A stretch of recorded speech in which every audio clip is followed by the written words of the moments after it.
All right. So today I want to cover a few things. Terry, I got your messages and get you straightened away on. I was actually going to do a daily gravity about that, about the optimizing of the emails and things like that. But I'm going to get that straightened up.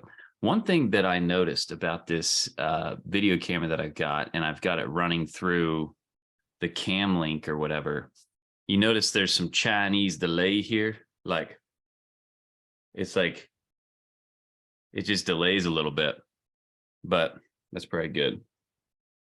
So figure out how to talk where it matches the words. Talk about optimizing.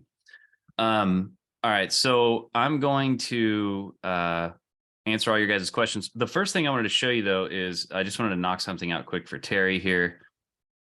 He had a question about finding the optimization area within the emails. So I just want to show it to you real quick where it's at, because it wasn't like it wasn't anything that I was giving you. It's already there inside of ActiveCampaign. Let me pull that up. Okay. Did you guys see module 18 was in there? I'm going to be putting out 19. I mean, my goal here is by Saturday to have the rest of the 9 modules in there. And I learned some really cool stuff last night. I was doing some different things, trying to figure out. I was late on a live last night till like almost 11, or maybe it was 11. Hell, I don't know. And I was talking about a few things with like framing and different stuff like that, because I've been learning that a lot more lately. Essentially what I'm trying to discover and learn, because I'm getting ready to, after Build Lab gets completed, I'm launching a high ticket service where there's going to be 5 one-on-one Zooms where basically I speed everything up, right? Like everything gets done in like a week. And then you're just up and optimizing and promoting from there. So I'm going to offer that service to people. And that'll be a higher ticket. I'm going to show you exactly how I'm doing that, how to do a high ticket sale type thing. And then I'm also going to be updating my website. I'm going to be testing some different things there. One thing you need to understand about me and what I'm doing, and then also with what you're learning from me, I'm the type of person that if I come up with an idea, I get some big idea, I don't mind getting some egg on my face, right? Like one thing that I've learned in my life is like, I have discovered more things, made more money, had more fun, and I don't know, just had a more quality enriching life by taking a lot of risks. And you have seasons and you have phases in your life. Like I've had phases where I'm kind of lazy with my business.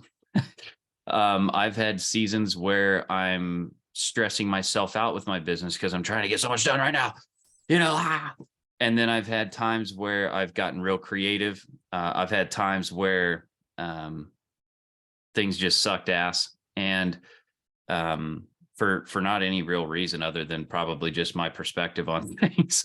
So I want you to understand, as you're going through this journey, just go out there and make an ass out of yourself, I guess, is like the easiest way I look at it. Because I'm like, listen, I'm going to test a website. I'm going to test this offer. I'm going to test this thing. As long as you can measure up to the stick that you're measuring out there, like as long as you can actually do the thing, then I say go for it, right? Go try something, go fall flat on your face, and then just take notes. I think one person that does this very well, and listen, I don't know shit about this guy or what he's doing, but Elon Musk will literally go blow up $1 million worth of hardware just to get some data points so that they can optimize. Do you understand? So I want you to go out there, email people 10 times a day and see what happens. Email people once a week, create videos that are going to blow you away. Oh, I know. I hope cage fight happens. That would be awesome. Yeah, I seen that. I do the morning brew, so I get all these silly updates. I think Zuck would smack him around, honestly, unless Elon doesn't work out and shit. Anyway, back to business. It'd be, you talk about a fight that would earn some money though. You think old Conor McGregor can rack up some points? I guarantee you that thing would score $500 million of freaking people wanting to see that. I put Bill up against both of them at the same time. So anyway, all right. So what I'm trying to get at is I'm going to put out this website here in a bit. I'm going to be updating some things, and I'm just going to push through and push some things out. And then I'm going to be optimizing Build Lab. I'm learning a lot of things about how to, without ads, get a lot of leads, quality leads, high quality leads. So I'm going to be teaching you guys that. And so, yeah, I just want to kind of give you a little update there. I want you to know that, like, go out and break stuff, right? I think everybody's and I'm not talking to you, obviously, you're not that way, but I think a lot of people are very, I don't know, scared to like make big changes fast. Don't be that. Just go do it. What the hell do you have to lose? Nothing, right? It's not like we're, we're not launching rockets here. Okay, so be cool if we were. We could all be on the same business team. Why don't we all just team up and make a business right now? We'll launch rockets and compete against Elon. That'd be sweet. Okay, well, let me show you guys this real quick. So, Terry, this is for you. When you get in here to make once, if you click on campaigns over here, can you see my screen, Terry? A little head shake. Okay. So, you click on campaigns here, and then you go down to campaign performance. And as it says here, this performance report provides just aggregate data of all the sent campaigns in your account. So any email that leaves your active campaign account, it gets registered over here. Now, these columns are pretty important. I go ahead and try to set it out like the late, 30 days at least. I actually like to go 90 days. If you have 90 days worth of data, you just want to collect the most amount of data as you can, obviously. More data, more accurate. But then what I do is, like, the most important thing with email marketing is what? Getting clicks to the page that does the job, the work, right? Now you'll have two sets of marketers out there. And I can't say that one's right and one's wrong. It just depends on what your style is and how good you are at communicating, which is something that we're going to go in the last phase here of Build Lab, pillars 7, 8, 9. We're going to talk a lot about messaging, framing, creating content, creating emails, creating scenarios and events that cause people to want to be on your list. And just at the end of the day, speeding up and optimizing your flow of traffic, of quality people that can become leads that can buy your stuff. Okay. And then obviously optimizing things. All right. And again, Build Lab is in its little premature baby stages. I think version probably around 5. I know in my other courses around version 5 to 7, it started to get really nuclear, like really gangster. It may happen faster with this, but we'll just see. And it takes different formations, right? So I'm going to give you guys different opportunities inside of Build Lab to make money while you're learning, so you can learn and earn. It just helps. Okay. Anyway, okay. So in here, the most important thing with emails for me is I want to know, like, which emails got the most clicks. Okay. So I can summarize it by clicks right here, and I can see which emails got the most clicks. Now, this is a fresh active campaign.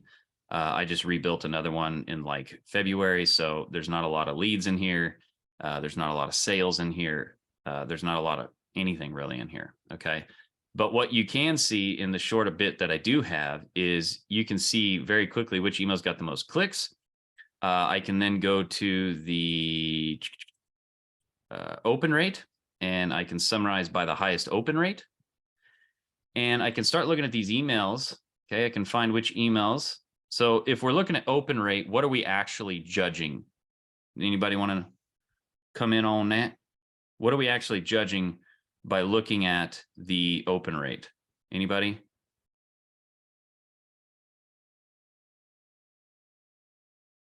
Does anybody know? All right, we're looking at the subject line. Okay, how? Yeah, the headline basically. Yeah, subject line, headline, same thing. So, obviously you can look back at you can look back at this and you can see, okay, well, these subject lines worked really good. How can I, keep up with that, right? Okay. So nice to have Chuck join us finally. Jesus, Chuck. Tardy. You still haven't beaten me yet. I've got like 50 tardies on you. So the yeah, what's the max space you can put on a subject line? I just test it. So like you can go in and you can send yourself the email. It depends on how you set your email up. Okay. So for me, I like to put their name in the email. So that takes up a certain amount of time, especially if their name is like, really long or something, right? That can take up a lot of space. I think like the best email marketers in the world don't do that. They don't put their name and stuff in there. They just use that subject line for the most. But you can, again, I've noticed, as you can see, how I like try to keep mine short. Here's how I see it about it in my mind, because I just look at my own emails, and then I look at like people that are very successful with email. Like the Morning Brew, they're like an 8-figure newsletter or whatever. Their subject lines are like 2 words, right? So, it's just, again, if you can get something done, which is why I'm studying a lot of this other like content framing and different things. If you can do an action and get the most output out of it, that's probably the best. So it's just literally, you got to learn this stuff. I can't force this down your throat. I can't turn on a button and you know how to do it. It's one of them things you just have to learn as you go, right? Like you can't make somebody a good bicycle rider. They just have to go out and pedal and steer and wiggle and wham. And that's the same thing here, right? You need to have principles, like when you're riding a bike, you need to, pedal, you need to hold your balance and hold onto the steering, like there's certain fundamentals that have to be known, which is what you're learning here. But then the practice comes from coming on here, iterating, learning from others and that kind of thing. That's why it's so important to be in here. All right. Because you're going to learn a lot of different things. But anyway, this is where you go in and optimize, right? So I look and I'm like, okay, this thing got 120 clicks. The open rate is 34%. Okay. So the open rate, I'm looking at all the open rates. Okay. Got pretty good open rates in here. And then there's this click to open rate. All right. So how many open it and click, per, but you're looking at this and you're basically, optimizing. You're saying, okay, well, see how these all say day 1, day 13. Look, day 13, email marketing made simple. Okay. It only went out to 299 people, but 82 of them opened it, 27% open rate, and it had 10 clicks. I think I'd be taking day 13 here based off this data and moving that email, moving it up higher in my automation when people opt in. Does that make sense to you guys? All right. It's just like put your better athletes out on the field quicker, right? Get them out there faster. All right. Make sense? All right. Hope Chuck's not mad at me. All right. All right. I see you there. So, all right. So that's basically, that's it, right? Does that help, Terry? Do you see where this is at? Right. So you can see the click. Okay. Yeah. And Mike, the problem I have is in my version of Active Campaign, which is the plus version, I don't have that campaign's performance tab. I've just got the email client and the open read trends. Yeah, so the open read trends down here, this I suppose could help in certain ways, but obviously, I mean, this is pretty cool. You can see like when people open the most, but this is construed, right? It depends. It also depends on when you send it. Right. It's like if you always send your shit at noon, it's going to show a higher, pop right there. So anyway, but that's interesting. So it doesn't show the campaign performance, huh? Nope, I don't have that in the plus version of Active Campaign. Them bastards. All right. Well, okay. I mean, there's always this approach where you can go to your campaigns. Like if you go to your automations and you in the automation screen, if you just hover over the email, it'll show you all the open rates inside of that automation. Right. So that's another way you can quickly look at it. If you're just looking at the emails in the automation, I don't know why That's interesting that it wouldn't show that. That's pretty wild. This includes campaigns. The report does not include one-to-one emails sent to contacts, which we're not doing anyway. Well, okay. Well, I don't know. I don't know. I guess you have to go to the next level for that. What's the all campaigns report? Yeah, I think maybe this one could work. Let's see, what kind of filters are there? Including yeah, I mean, here you can go through and see like the open meters, you know, like some of them will probably be drastic. These are all pretty much the same. You know, there's one with a little bit higher. Yeah, that makes it more difficult, but interesting. Well, that sucks. I guess you have to, what, move to the next level on that? I would think so. Like I said, it's not in the plus version, which is, what I needed to get started anyway. So yeah. I mean, listen, I don't jack with this too much. Like, I don't really go into this too much. Like, honestly, I don't know. Listen, I'm not, what do I want to say? I'm a real gut feel type of guy. And when I'm out in the market, reading comments, doing lives, listening to you, listening to the community, you get kind of like this holistic feel of the vibe. And that's kind of where I make a lot of my messaging decisions. And I think it's kind of like playing the game of basketball or any sport. Like, I don't think athletes can really tell you what they do. They can tell you like principles and all that stuff, but at the end of the day, you got to go out there and play and get a feel for the game. And I think that's really what holds a lot of people back, is they're learning all this stuff and they get caught in the learning trap and not the doing trap. And you have to do equal parts. Matter of fact, I would say 80-20 doing, because you just learn so much more jumping in the ring, right, Bill? Like, you learn some techniques, then you jump in there and get beat up and you're like, oh shit, well, I obviously got to figure out how to block the kick or block the, and it's like, those are things that you just can't learn in a book or on a program. And so but you have to have both, right? Like, why is Elon, why is Zuck, why is all these, people that are, mega successes out there? What would you key back to their mega success? Elon, every interview, I read a lot of books as a kid. I learned a lot. I read a lot. I did a lot. Zuckerberg, went to Harvard. You don't get into Harvard being a friggin' bonehead. Or was it Harvard? I don't even know what school he went to. So it's like, you have to learn these things, right? One thing that I think is super, super powerful is, and I'm going to be teaching you guys this too, is, and this comes in pillar 8, like using the free community method. I find this to be more and more important, because it's like you're trying to figure out your message, right? You're trying to figure out, what do people click on? What do people want? How are they discerning the information? How are things going?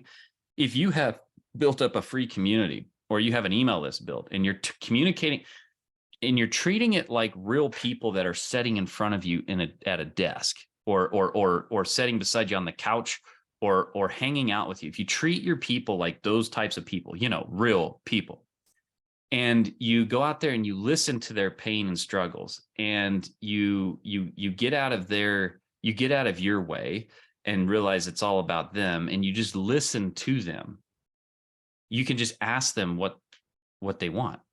Okay.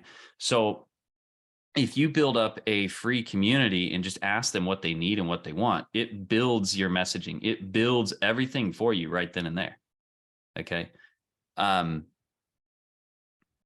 that make sense? Right. So when you're getting your email list, treat those as just treat it as one person. Right. Your entire email list, just treat it as one person that you really care about and you really want to help them. One of the things that this one guy, he has like 187,000 Twitter followers, and I know he's got a Skool group on here, and he charges $397 a month. And I think he's got like close to 500 or 600 members at $397 a month. So he's doing pretty good. He says that one of the most powerful ways to grow his growth strategy on social media is he leads with value, but he goes into he basically looks up problems or concepts or ideas that are in his industry. So for us, it's like how to generate leads as a concept, or how to do online, or how to do content marketing as a concept, right? I can go look those things up, which I was doing this last night when I got off my live, because I'm just practicing some of this stuff. And he would go on and he would provide, he said he would go to these big accounts that are doing basically what he's doing. And he would go down in the comments, and anywhere in the comments where he could actually provide like some serious value in like less than 3 sentences or something like that, or close to it, he would go and add massive value. And all of a sudden, he's like, I was just growing by leaps and bounds. I was getting all these direct messages, people asking me for help. And he goes, things just started catapulting and growing. And he's like, I just would talk to people and ask them what they want. And he goes, so many people are learning like all these different formulas and templates and all this stuff. And he goes, just go ask people what they want. Well, where do I find the people? He goes, well, obviously there's already people out there, just like there's already fish in the lake. The fish in the lake are already eating stuff. They're already doing their natural thing that they're trying to do every day. You just got to go observe it and lean into it and look at it and replicate what it is that they're going after. And not replicate for the sake of replicating, because I'm going to make money if I can just replicate. You really want to try to figure this shit out, and you really want to figure out how to do this. Because the moment you gain that skill of actually knowing what you're doing and actually doing what you're doing, everything unlocks. Because especially if you're focused on a problem that's evergreen, making money using the internet device, I will be I will be dust in the wind before that doesn't matter, right? And it's only, in my opinion, I feel like the internet took 20 years to become an adult, and now it's ready to go out and live its life for 80, 90 years.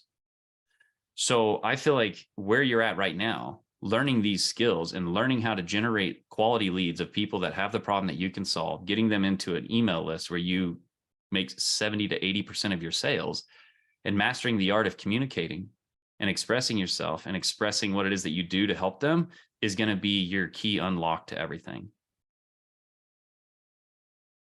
Think about like all the successful people out there that are using these things, right? Do you think that they're like swinging hammers and like loosening bolts on shit and like, no, it's this and this.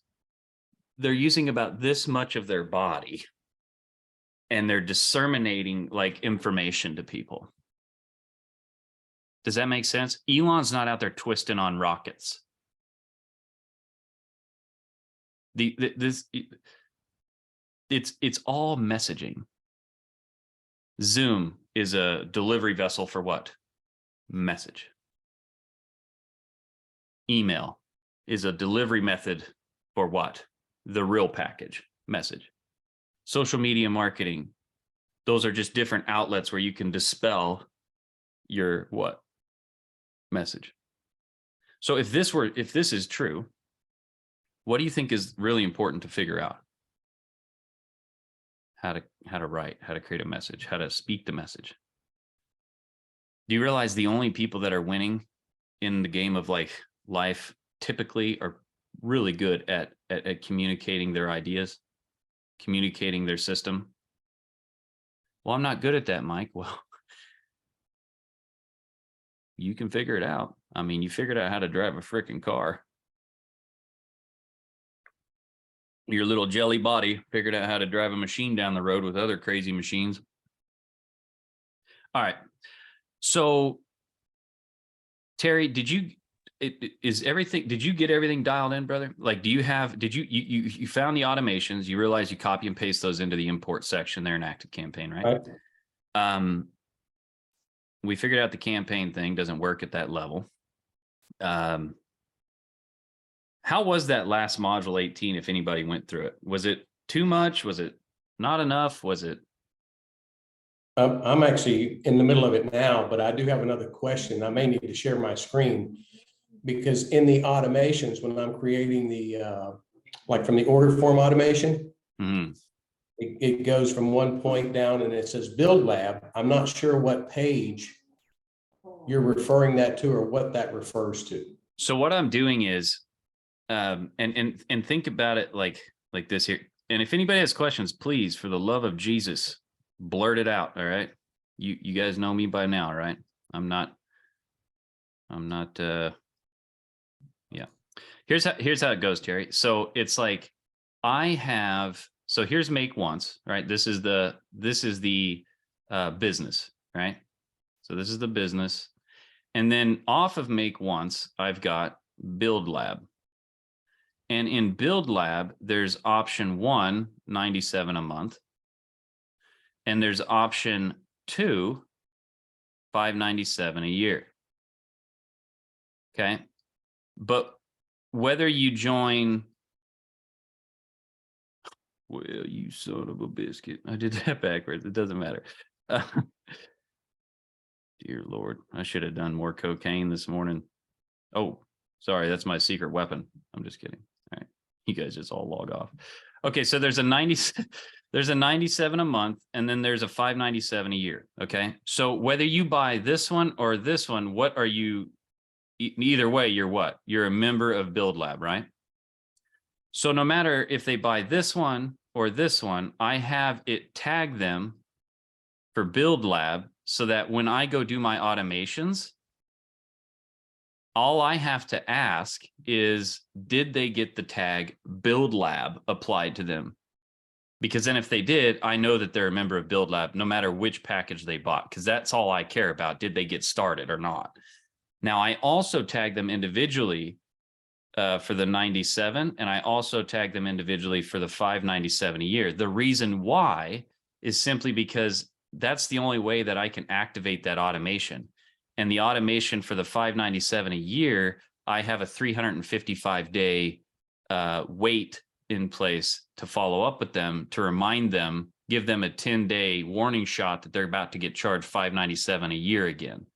Because what you don't want is a bunch of, returns, or people go, hey, and then they go onto their credit card and they dispute the charge because they don't remember, or they forgot, or whatever the case is. And then you get a bunch of hits against your Stripe account for, bad business, basically. And you get enough of those, and Stripe's like, see you, pal, we ain't doing business. So on the 97 a month, most people at the monthly rate, they're going to remember the next month, right? But at the 597 a year, they might forget, or I don't know, right? It's just a contingency plan to keep me a little bit safer with my account. So in order to run that automation separate from this automation, I tag them, both of these, and then that it triggers 2 separate automations when they join one versus the other. Also, if I want to try to get people from the 97 to the 597, I can run an email out and say, anybody with just the 97 a month tag gets this email, or vice versa. Or let's say I want to do like a special thing for one versus the other, or whatever, or I want to talk to one versus the other. I have them tagged separately that I can talk to them in a more, does that make sense? Yeah, I get it. I guess where I got my confusion was, I only have one website or one homepage, where you've got the Make Once and the Build Lab. So that, to me, that looks like you have 2 web pages or 2 different sites. So I wasn't sure which one you were referring back to.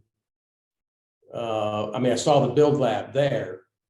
And so then I'm trying to figure out, well, I only have one. I got you, because in the training I said, when somebody does this action, system.io tags them, right? Correct. Yeah, I don't have system.io tagging anybody with Build Lab. I am doing that inside of ActiveCampaign alone. So it's not like they're going to go through a certain page and then system.io recognizes that and then tags them Build Lab. they get the tag 97 a month. It throws that into Active Campaign, and then they get that automation starts. And before it does anything, it throws the tag on them inside of Active Campaign Build Lab. So in that video, you were talking about creating like a Build Lab member tag. Okay, so I have that tag. Is that where I should refer back to? Yeah, so here's what's going to happen for you. Traffic comes in from your content. They go to your landing page and they opt in. They watch your video on this page, and then they go down on that page, and let's say they have two options: 9 to 5 grind monthly and 9 to 5 grind yearly. Right. Let's say that they buy the monthly. So they buy this. That when they buy that, system.io is going to tag them with 97 a month. It's going to send that over to Active Campaign. Active Campaign is going to what? Start that automation. That I see your question, Chuck. It's going to Active Campaign is going to start that automation because of this 97 a month tag, right? And then what it's going to do is, before it sends the first email, you're going to add to your Active Campaign automation, you're going to add 9 to 5 grind member. And then you're going to have a list for anybody. So when it adds that 9 to 5 member, okay, that tag then is going to initiate another automation. And all that automation does is just subscribe them to the list 9 to 5 grind. But they're also getting added because of the 97 a month. They're also, in this automation, they're also getting added to the monthly list as well. So they're going to end up in 2 lists right away. And so when you go to do your emails later, you can say, I want to email everybody, no matter if they're yearly or monthly. So I'm going to send it out to anybody that has the 9 to 5 grind member tag. Or you can say, well, I want to try to get some of my monthly members to upgrade to the yearly. So I'm going to send out an email just to the people that have the monthly tag on them. I need you to tell me if you really get it, because this is a really important feature, and I want you to really, really get it. Because if you don't get it, it's totally cool, and everybody else is learning in here. So this is good. Yeah, I get it completely. I just wasn't sure.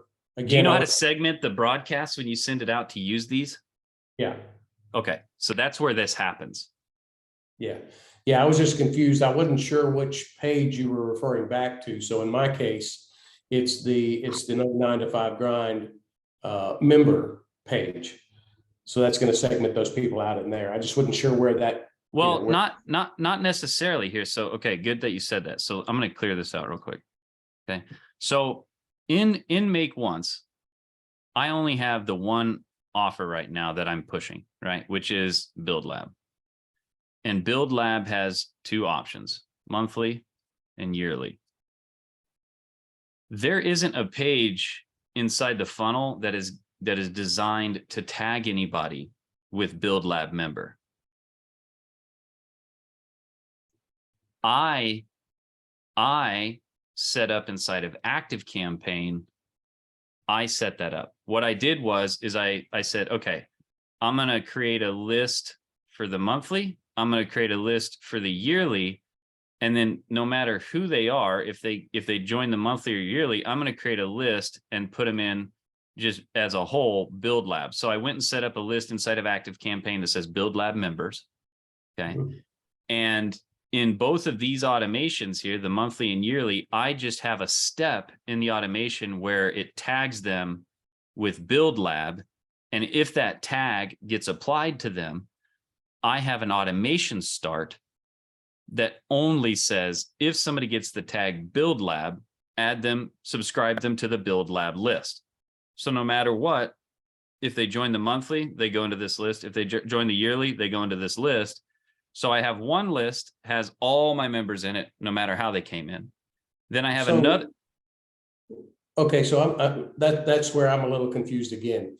if you did a tag or whatever of Build Lab members, why do you need another tag? Why would you want another list of just Build Lab? I don't understand that. You know what I mean? Okay. No, that's a good question. So the reason why is because if I want to email, essentially, I don't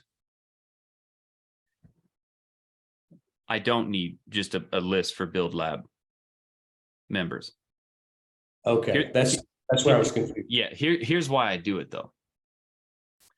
I do it because with having a list for the yearly and having a list for the monthly, I have two different automations so the people in yearly get a different automation than the people in monthly.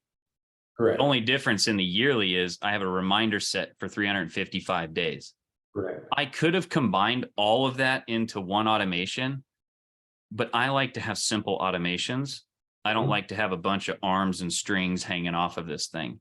So it was easier for me to just, when somebody signs up here, boom. When somebody signs up here, boom.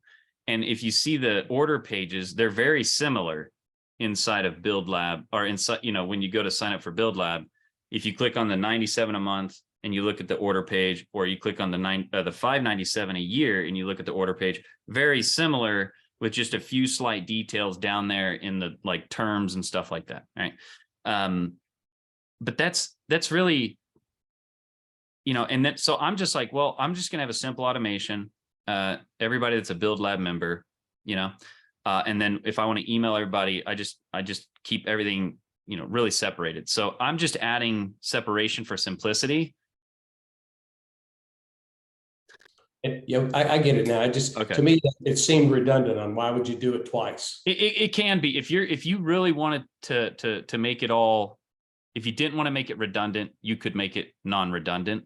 But for me, it's just such an easy play to just throw in there, hey, tag them as Build Lab. And then all I do in my automations is all I have to put in there. I don't have to put in there. So basically when I go to set up my automations and I do the if else, instead of in the if else having to put two different commands in there, meaning I got to tell it, do they have the tag 97?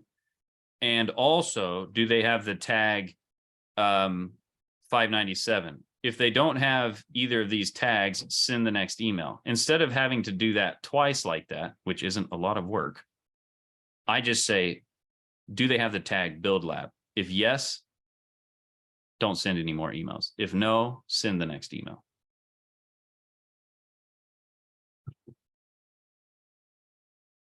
Do you follow me? Yeah, I got you. So at the end of the day, it's just the most important thing is, does the system know if they bought or not? You don't want to keep sending emails to people if they've already bought, because that would piss them off, right? So, but literally, I could take that tag out. Yes, sir. Automation. You could take the member only, everybody's a whatever member out. Yeah. And you could just say the members that are 97 a month are here. The members that are 597 a year are here. And then in your automations though, so it's like the trigger happens in the automation, then it subscribes them to the list. Then it sends the email. I see all your guys' questions in the chat. I'll get to that. It sends the email out. Then it waits for a day. Then it does the if else. Okay, where it checks, did they become a member? In this if else, you have to add two. Do you have separate payments? Do you have a monthly and a yearly? Yes. Okay. You're going to have to add both tags in here to ask it, do they have the tag monthly? And does the tag monthly and yearly exist? If yes, if one of the two exists, if yes, we end it. If they don't have either of those two tags, send the next email. And then you repeat this pattern right here. below here, right? This is the pattern. It's like email, wait, ask, yes or no. Email, wait, ask, yes or no. And it just keeps repeating that. You're just going to have to put both those tags in here in that if else, because in the if else for me, I just say, do they have the Build Lab tag? Yes or no? Because they get the Build Lab tag no matter which product they buy. So, yeah, I mean, I get that. And I think you're a step back from me. I'm actually in the order form automation in ActiveCampaign, where they're separate. There's a 597, there's a 97, right? Yeah. So if I come down through that automation, you have a tag or whatever they're called Build Lab. Mm-hmm. Yeah, and it's like either right here or like right here. The reason I do that is, let's say they're in the 97 automation, right? So they bought 97 a month. Okay. They get that tag. It triggers this automation. And then immediately I have it subscribe to the list. And then I have it add the Build Lab tag. That's where I put that little thing in there to add the Build Lab tag, so that in the other automation, the one where they're just subscribers, they're not purchasers yet. Right. All I have to ask them is, did they get this tag on them? Because no matter which one they bought, I tag them with Build Lab. Do you see where I'm coming at now? I got you. Does that make sense now? Because then I don't have to so this would be like the subscriber automation, the not buyer yet. I don't have to put in both of these tags and have two different systems feeding it. I just feed it with one system. Do they have the Build Lab tag? Yes or no? I got you. Okay. All right. That's a good question though. Very good question. I will take note of that and try to improve on that. Okay, so Chuck says, does Stripe know automatically to bill monthly, or do you need to need a special automation? To add to this, Sahil says, when they click on the buy button, do we need to link it to Stripe? I haven't done that yet. Okay, so let me pull this up. I want to show you guys that. It's a good question.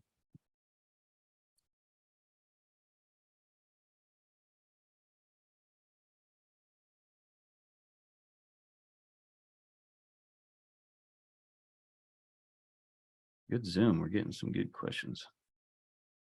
Hallelujah. All right. So inside of here, we've got the home page. So you need to have Stripe. Number one, you go up here to settings, and I can accept credit cards through Stripe, right? Save. I don't do PayPal. I just don't like PayPal. Okay. I just don't like them. So you have to have Stripe set up inside of your system, right? So if you go to settings, you need to go to payment gateways, and you need to connect your Stripe account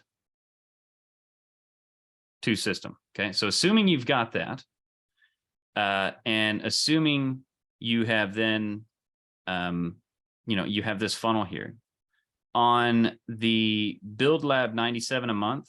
Here's how you do this. Okay, I swore I put this in module 17, but maybe you guys can remind me if I did or not. I'll go look. See the pricing plans?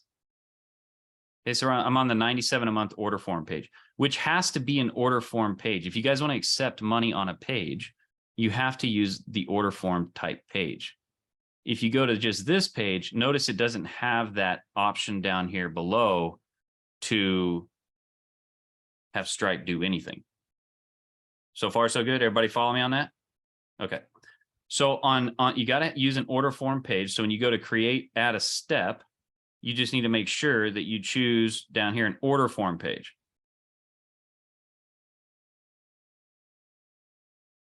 This checkmark page is a thank you page. You have to use a thank you page if you want it to carry the information over to that page, and it needs to be after that order form.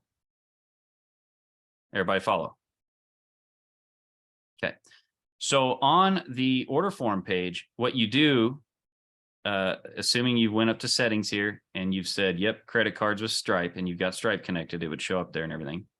On the order form page, what you're going to do is you come down here. Is it a digital or physical product? So for us, digital. Okay. And then pricing plans. So you would come in here and click plus, then choose a pricing plan, choose a price plan type.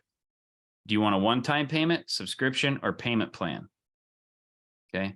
Payment plan, the difference between payment plan and subscription plan. Subscription is just charging every month. Payment plan only charges so many payments. One-time payment, obviously, one-time payment. So you're going to set this up if you're doing a monthly or yearly, either way. You're going to set up subscription. Okay. And then you can create a new one here if you've never created one. So you click on that. Price plan displayed on your dashboard. So what is it going to be called for you? So I put Build Lab 97 MO. Okay. Price plan named on the order form. So this is what they're going to see on the order form. I just do Build Lab monthly, 97 a month, whatever. You can put the same damn thing, really.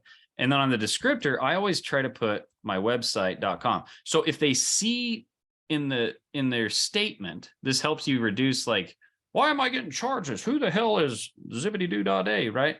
You want to make sure that, like, I know that if they see makeonce.com, unless they have amnesia, they're going to remember probably that, right? And they'll be like, oh, that's that. And then they can go to Make Once, and, you know, if they want to cancel, you know, they can cancel, whatever. If they want to keep going, then they just do nothing, whatever. So I like to make sure that they know this name regardless right here. And then the price plan type, I want to choose an existing price plan instead. You can click here, or you can come here and say subscription, and then no trial period. Customers will pay what? Okay, well, in this case, they're going to pay $97 every, not one day, but every month, and then save. Okay, oh, shit. Test 97 a month. Okay.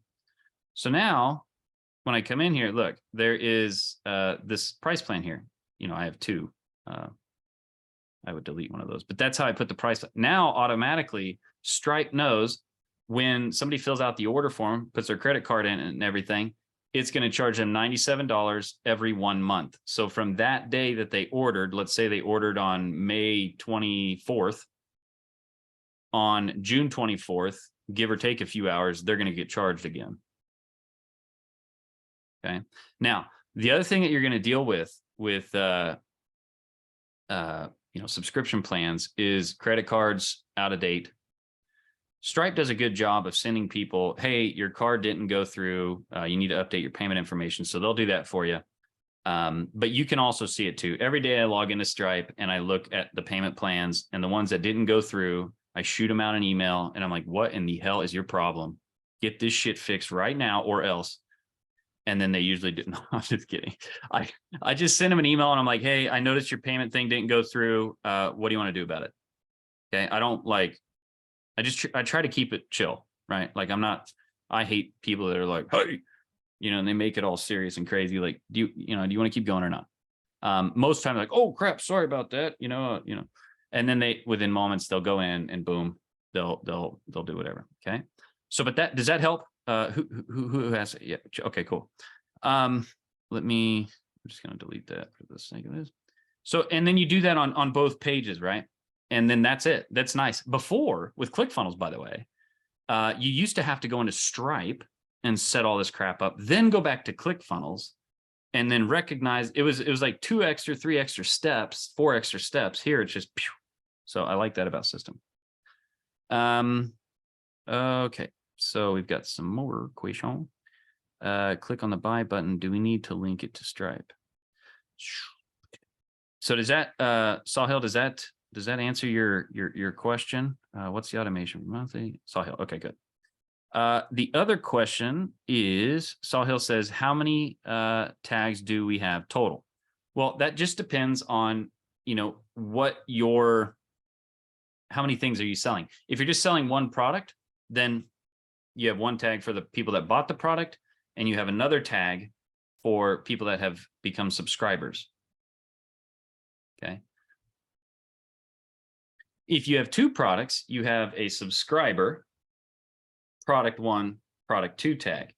Now, the reason I have 4, which is what we discussed with Terry, is if they buy either product 1 or 2, I also tag them holistically as they are just a member of Build Lab. So I have 4.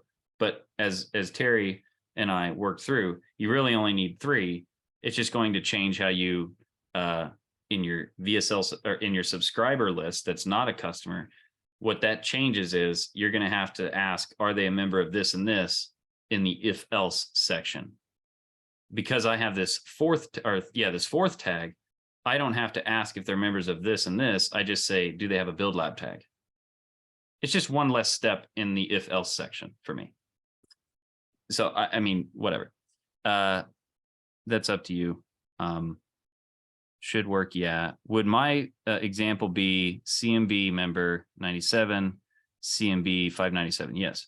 So CMB member, yep, that'd be holistically. So if they came in on the 97 versus 597, they're both getting the CMB member. Then you have CMB 97, yes. And then you have CMB 597. And then you'd have one more tag, which would be for subscribers to your email list. Because that's what activates the automations in ActiveCampaign. If you had VSL subscriber, that would be 4 total. Yep, got it. Perfect. Wonderful. Wonderful. Okay.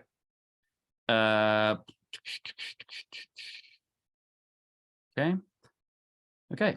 So what else you guys got? Questions, collaboration?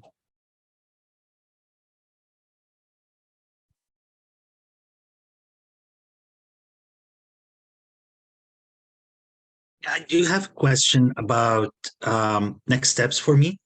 So now that I have the product roadmap, I'm going to start recording at least the first 3 or 6 modules to get started.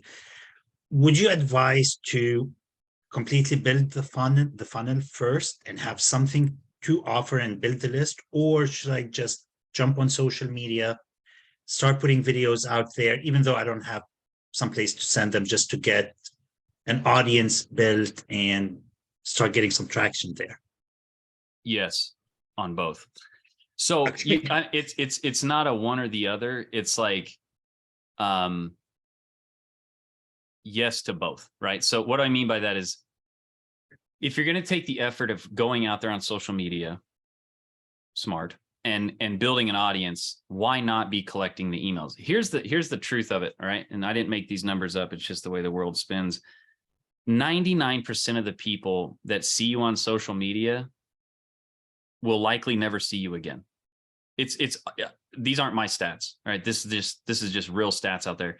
And they said it's even smaller of a percentage of the people that if they see you on social media, click on your link and go to your website, it's even less of a percentage of, and that was 99% wouldn't see it. So it'd be like 99.9% of people never go back to that website ever again. So with those kinds of numbers, right? You want to make sure that any chance you get of somebody perking up their eyebrows or turning up their ears about something interesting, you want to have some sort of way to capture that so that you have another chance to expose them again. And here's what I would say. If you're fancied with, landing pages and all that stuff, and you've got, I mean, are you pretty familiar with that stuff? Okay. I would just set up a landing page and offer anything of value that only valuable to them, right? Like if I wanted to get fishermen that are actually, keen to buying like fishing equipment, because that's what I sell or that's what I teach, I would have just any kind of lead magnet. I'm like, hey guys, I've got a list of my 5 favorite fishing setups for poles and reels and lures. If you want to download that, go ahead. Just go down to the link and it's for free. Just grab it. It's yours. Something, right? Something. And it also gives you an actual real call to action of value for them, right? So it's just going to be better for you all the way around with social. But yeah, I mean, you should be doing both, right? You should be out there building an audience, but why, make your efforts worthy, like make that effort at least. Yeah, you might get a follower, but the problem with social medias is today you could have 100. The guy I was just learning framing from, he goes, I talk to big accounts all the time, 300 plus, 500 plus, 1 million plus subscribers, right? He said, I literally know accounts that have a couple hundred subscribers on YouTube that make thousands of dollars a day. And he goes, I have other accounts that have 300,000+ subscribers on YouTube that can't even make 1,000 a month. Okay. So what's the difference? He goes, one has an email list. The other one is dependent on just social media interaction. Got it. When I was in martial arts growth, the first year that I did business in that niche, I made 850 G's. I had like 300 subscribers on YouTube. My videos would get like maybe 100 to like 300 views at max. But I made so much money from YouTube because every one of those viewers, like if I got 300 views on a video, they were all martial arts business owners because of the way I presented my message. Every time, you can ask Bill, every time, hey, if you're a martial arts business owner, I want you to watch this. It was like, there was no other talk of anything else because I didn't want anybody else but those people. So it's important for you to realize who you're trying to attract and just say their name. Hey, I'm looking for blonde haired men that have green eyes and are over 6 foot. If that's you, listen here, right? So whatever you're doing, just call them out flat out and say, I've got something for you, pal. Okay. And you know, head over there and grab it. And then you, at least while you're doing social, it also makes your content more valuable as well. But this can change. This is something I want you guys to understand. I went niche marketing where I only help martial arts business owners, which cut me off from basically any other type of gym application style type thing. Because what I was teaching, you could sell old junker cars with. I mean, the process that we're learning here, you can essentially sell anything online if you understand what we're doing here, right? Physical, digital, service, whatever. You're learning the playbook of how to generate leads and sell them over the internet. Okay. All right. When I did niche marketing, everything that I built, everything that I did was just for martial arts business owners. Now, that did allow me to charge high ticket. That did allow me to become very special and very specific and be the specialized. I wasn't just teaching online marketing. It was online marketing designed for martial arts business owners. So it put me completely in a different space. But then it had a lot of limitations because of the group that I was working with was just a smaller group of people in the world. You know, the thing that I tell you though is do niche marketing. So now make once, that's who's that? Well, you know, nobody, right? It's whoever I brand it out to be. But I can say in 1 month, I can be like, hey, if you're a school teacher and you're really, really good at teaching school, but you're just not happy with the amount of money you're making, I want to share something with you that might really surprise you in what's capable or what you're capable of and what you can do. The next week or the next post or the next year or the next month, I could say, I could then market a different niche. Hey, you know, are you an incredible engineer? You're so good at all these different engineering type things, but the engineering space that you're in just doesn't pay you the way you want.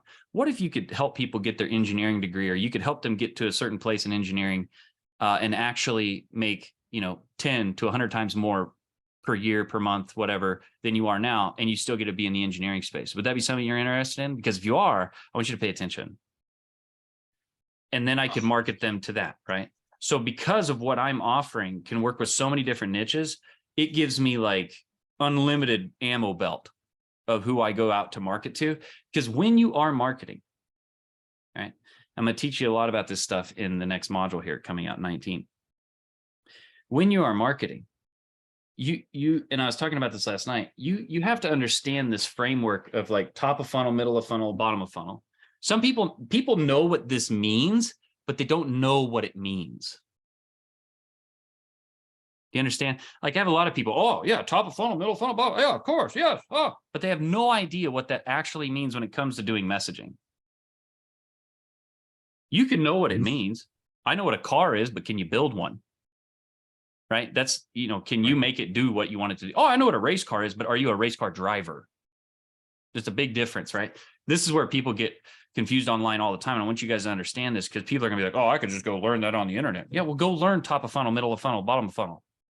But can you actually make it produce results? That's a big difference. I know what a basketball is. Yeah.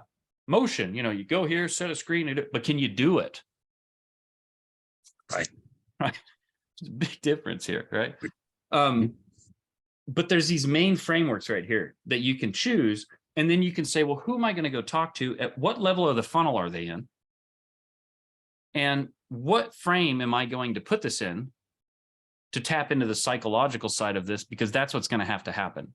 And you'll end up doing it very, very inadvertently. Like you'll be like, oh, like I do all of these, not even realizing I'm doing it. And I think it's just a natural occurrence that happens if you're in some sort of sales or marketing. But when you can start to recognize what you're doing and you can apply it, then that changes everything. So I want you to really think about when I'm doing messaging and marketing and when I'm growing my email list. Think about, okay, what phase are they in? Are they in the top of the funnel where they're unaware that they have a problem? The way they put this is this. The way the guy explained it was brilliant, the way he said it. He goes, if somebody's unaware of the problem, it's like me, I'm sitting in this chair. It's like, God, my back, I'm in pain. Like my back hurts, like something. What is going on here? They're having a symptom. They're having pain in their back or in their body, but they're unaware of the problem. The next person in the middle of the funnel, they know they have a back problem and they know it's because of the chair that they bought, right? Or they know it's because of the way their posture is or whatever. They're aware of the problem. They're in the middle of the funnel. Now they're trying to figure out, how do I fix this problem? So they're looking at different methods of how to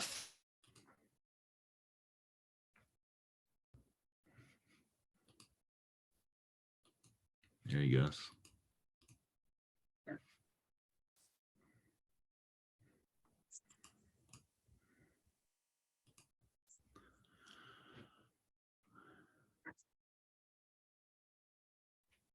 Shit. There we go. That helps. Can you guys hear me? Yep. Did you guys hear the middle of the funnel part? No. No, you froze on my back hurts. Okay. My back. So top of the funnel, they're like, oh man, my back hurts, but they have no idea. They're unaware of the problem of why their back hurts. They just know their back hurts. They don't know why. Middle of the funnel people, they're problem aware. They're like, yeah, I have a problem with my back and, I got to figure out how to fix this. Is it the chair I'm sitting in? Is it the food I'm eating? Is it the exercises I'm doing or not doing? So they're engaging and researching this problem. They don't know there's a solution quite yet, right? Then there's bottom of the funnel people. They know that there's different solutions out there. There's back braces, there's chiropractors, there's surgeons, there's, different exercises and stretches they can do. And they're out there, they're literally looking for, they're calling a chiropractor and they're deciding, do I go to this one or this one? Do I buy this brace or this brace? That's the bottom of the funnel. When you're creating messaging, you can't negate the top, middle, and bottom. You can't just be like, and just do some marketing talking about blah, blah. When I go thinking about my marketing or my message or my daily gravity or anything, I'm thinking, where are they at in these stages? Where's when I go on live on TikTok, I'm thinking, what level are they at? Because here's the truth. There's for top of funnel, I see you, Bill. For top of funnel, this is where you're going to have the most people, right? There's more people unaware that they have a problem, or they're unaware that, and then you've got middle of the funnel. There's even less of these people. And then the bottom of the funnel, there's even less. So I'm constantly trying to get them from here to here and then from here to here. Okay. So in top of funnel, what are you doing? Well, what I do, and what this guy was even talking about too, which I was just naturally doing, is I use hooks that are top of the funnel hooks. Hey, is your back hurting? And it's like, you can't figure out where it's coming from or what's going on. Well, check this out. I want to show this to you. Okay. I'm going to show you 3 things, or I'm going to show you something, tips and advice. That's what you do up here. And you treat it in the form as a hook. The moment that's just a hook, the moment they get into it, then I'm sharing stories and I'm providing expertise, because that's what you do at the middle of the funnel. You're doing storytelling to connect with them. If they don't connect with you in the information space where we're at, coach, consultant, course creator, digital information entrepreneur, do you understand? We are different people. We like to teach people through videos and like what I'm doing. We're not anything else. We are coaches, consultants, course creators, counselors, teachers, experts. Okay. If they don't connect with you, ain't going to buy. So how do they connect with you? Well, you've got to share stories that connects with them. Okay. Mhm. And then you have to share expertise. They got to go, oh, well, this dude knows what he's talking about, or this chick knows what she's talking about. So you hook them out here with these types of things. And then when you get them in, you start connecting with them here. And then down here, what do you think the type of content that we're doing down here primarily to get people to buy? Setting offers, Selling setting. offers, but it's a lot of this, us versus them, because you can go to these other chiropractors, but what we found out is, they do it this way and we do it this way. So it's, it's up to you. And it's, it's more of a helping them make a decision, right? Whereas up here, we're really trying to educate them and connect with them. So we're trying to connect them this way, and we're trying to educate them and make sure that they're getting the most out of it. And we get them into the process by using top of funnel hooks.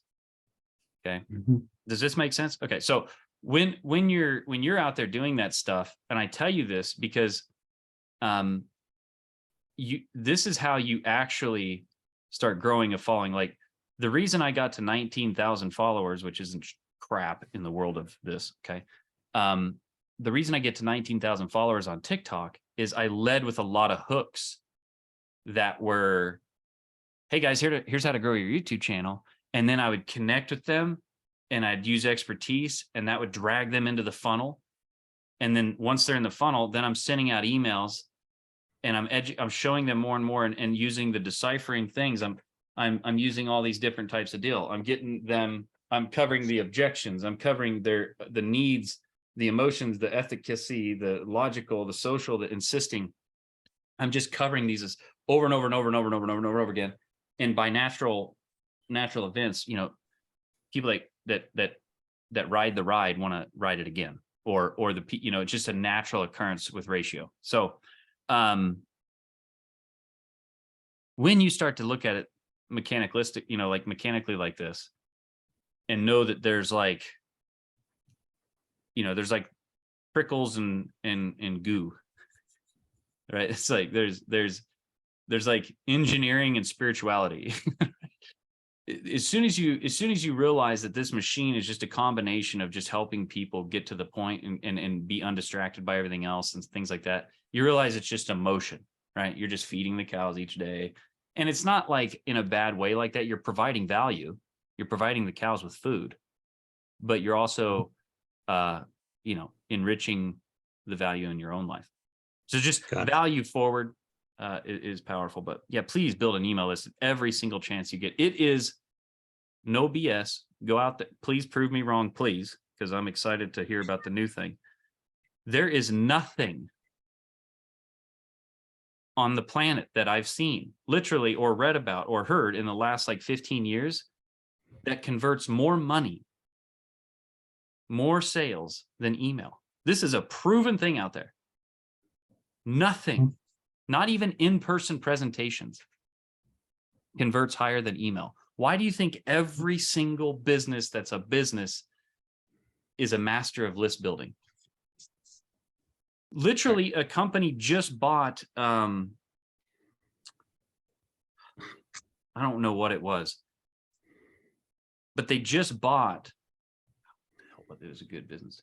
Anyway, they bought the business because they had several 100 million subscribers. Okay. And they paid several billion for it. And they're not even going to use the company's stuff anymore. They literally bought the list. So, take that into consideration whenever you're doing anything. How can I get these people onto some sort of list or program or thing? But for me, social media is not strong enough for me to just build a follower list on there. Got it. Bill, what's up, brother? Yeah, I just want to refer back to the request of show me how to segment. Just to segmenting. Did I not do that? No. And then just kind of a group. It's before I came into this, I still have access to it, but I took a copywriting course, and just out there, a lot of them, they have a group just like this. They go out and reach out to companies to work with email lists that are out there. There's companies out there that have tens of thousands of emails that they just sit on and don't even use. It's crazy. So Oh, there's it's a lot of, that email lot of world power, is, a lot of oh money yeah. that sits out there. Mm-hmm. No, Low hanging fruit. it's 44 right now. The last I seen, it was like, let's just average it to like 40, because I've seen 38, 45, all the, let's just say it's 4,000% ROI. Yeah. So even if you were on, you know, where you're just beginning, you got a 20% of that. Think about having a focused email list of exactly who your customer, like a list of all the people that you can actually solve their problem. And you have an offer for them. You're going to make money. Mm-hmm. As long as you're making offers. Okay, so segmenting in the emails. Pulling it up.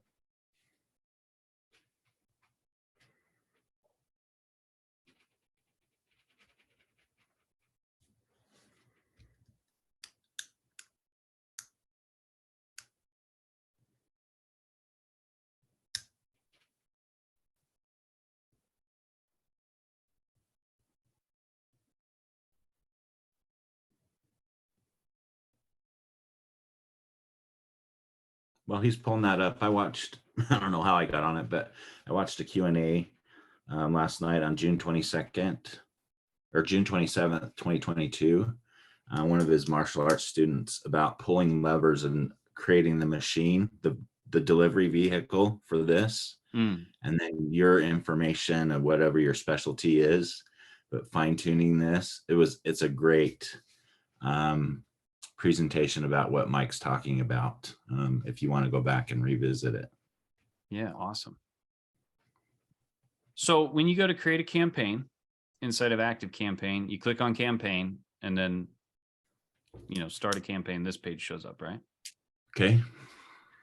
You name the campaign. So for like me, if it's just a broadcast out to everybody, I say broadcast. If it's a value train email, then I call it value train. I just name it. So I name, you know, I can label it what it is. So let's just say you're going to send out an email to your peoples.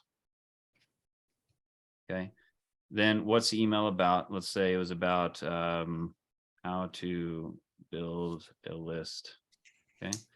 And then is it marketing, or if I don't put marketing, I just put members, like it goes out to my members, whichever one I'm talking to. Okay.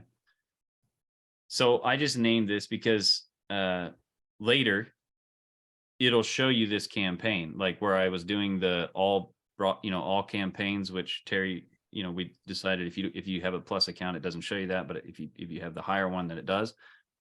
It will, I'll see that it'll name it this way. This is how it shows up in the naming part on the far left, so I can identify it. And then I just do standard. Okay. And then you go to next, and then it's asking you, well, what lists do you want to send this to? Okay. So I could just select all the lists if I want, and I could come down here to segmenting, and I could create a new segment, and I could say, not a Build Lab member. You don't have to capitalize it all, but I couldn't get my pinky off the caps. So then I just go to contact details, and I go down here to tag, and I say, if the tag exists, Build Lab, then send it to them. So if anybody in any of these lists has the tag Build Lab, then it will send it to them. Or I could say, only send it to people if the tag does not exist, Build Lab. So now I'm sending it to everybody that does not have the Build Lab tag. Does that make sense? Mm-hmm. Yeah. I can also come in here and I can say actions. I can say, send this to anybody who's opened any email, or just send it to somebody that has opened a specific email that I sent, which is why I name all of these. So now I've got every email in here. Okay. Okay. And then I can say, or one-to-one email, which this is something new. I don't even know. I don't even use that at all. That's all new. Any email. Oh, and I could say also has opened an email, and this and or is very important. If you do or, you're saying they've done this or they've done this. if you have and, they have to do this and this, or it won't send it. So I can say has opened any email and does not have the tag Build Lab. So now the only way they're going to get this email is they've opened an email and they don't have a tag that says Build Lab on it. So that means they're active and they're not a member. So and then I would want to, you know, properly name this of opened and not Build Lab member. So I could use that segment in the future if I wanted to reselect it, because it'll save your segments that you've created. Okay. Okay. I also do, let's see, what's the one? Has clicked on a link, and you can say in a specific email or any email.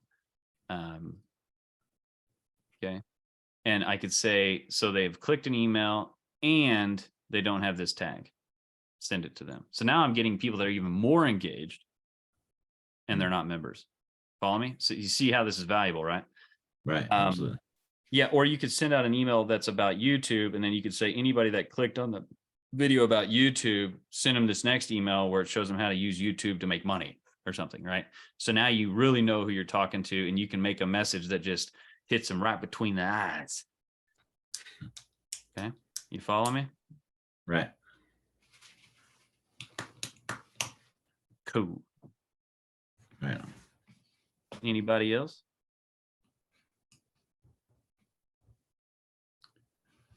Well, what is something, if you guys don't have any questions, what is something that you wish you could see more of in Build Lab?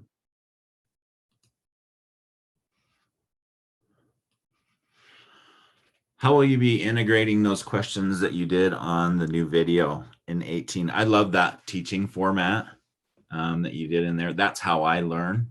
In what way do you mean? Kind of the over the shoulder method, kind of here, walk through, do this, do that. Versus more of like big picture concept type? Correct. Yeah. And I know people learn in different ways, you know, like the here scribble. Once somebody's gone through a method and done it and has seen it, and then you go by, you know, pull out the whiteboard and stuff like that, and they've seen it and you can draw it out, then I can comprehend that, which you did today. That makes more sense. But seeing and doing the walkthrough and doing that is more my learning style. So a lot of people get upset about, they're like, oh, the video is too long. I'm like, well, if you can't get through an hour video teaching you how to make what you want, then I don't know what to tell you. But then I do understand short little choppy videos. But to me, honestly, I don't like the short little choppy videos, because I'm like, God damn it. Like right when they're getting into something, they're like, I'll see you in the next video. And I'm like, God damn it. Can we just get through this? Like, do we have to like keep stopping for the 80, you know, it's like, that's how I feel about it. But I also understand brevity, but I don't know. To me, like if you're like, I don't know if this is, I don't know if this like, if business or this type of thing is for you, if you can't sit still for an hour. Yeah. You know, I don't know. On here too. Yeah, for you, especially last night where I told you I watched that Q&A back in 2022. And I don't know, most people can comprehend, but I put you on 2x speed and just went and listened through it. Oh, I do that all the time. I like the you can listen to Mike in 2x speed.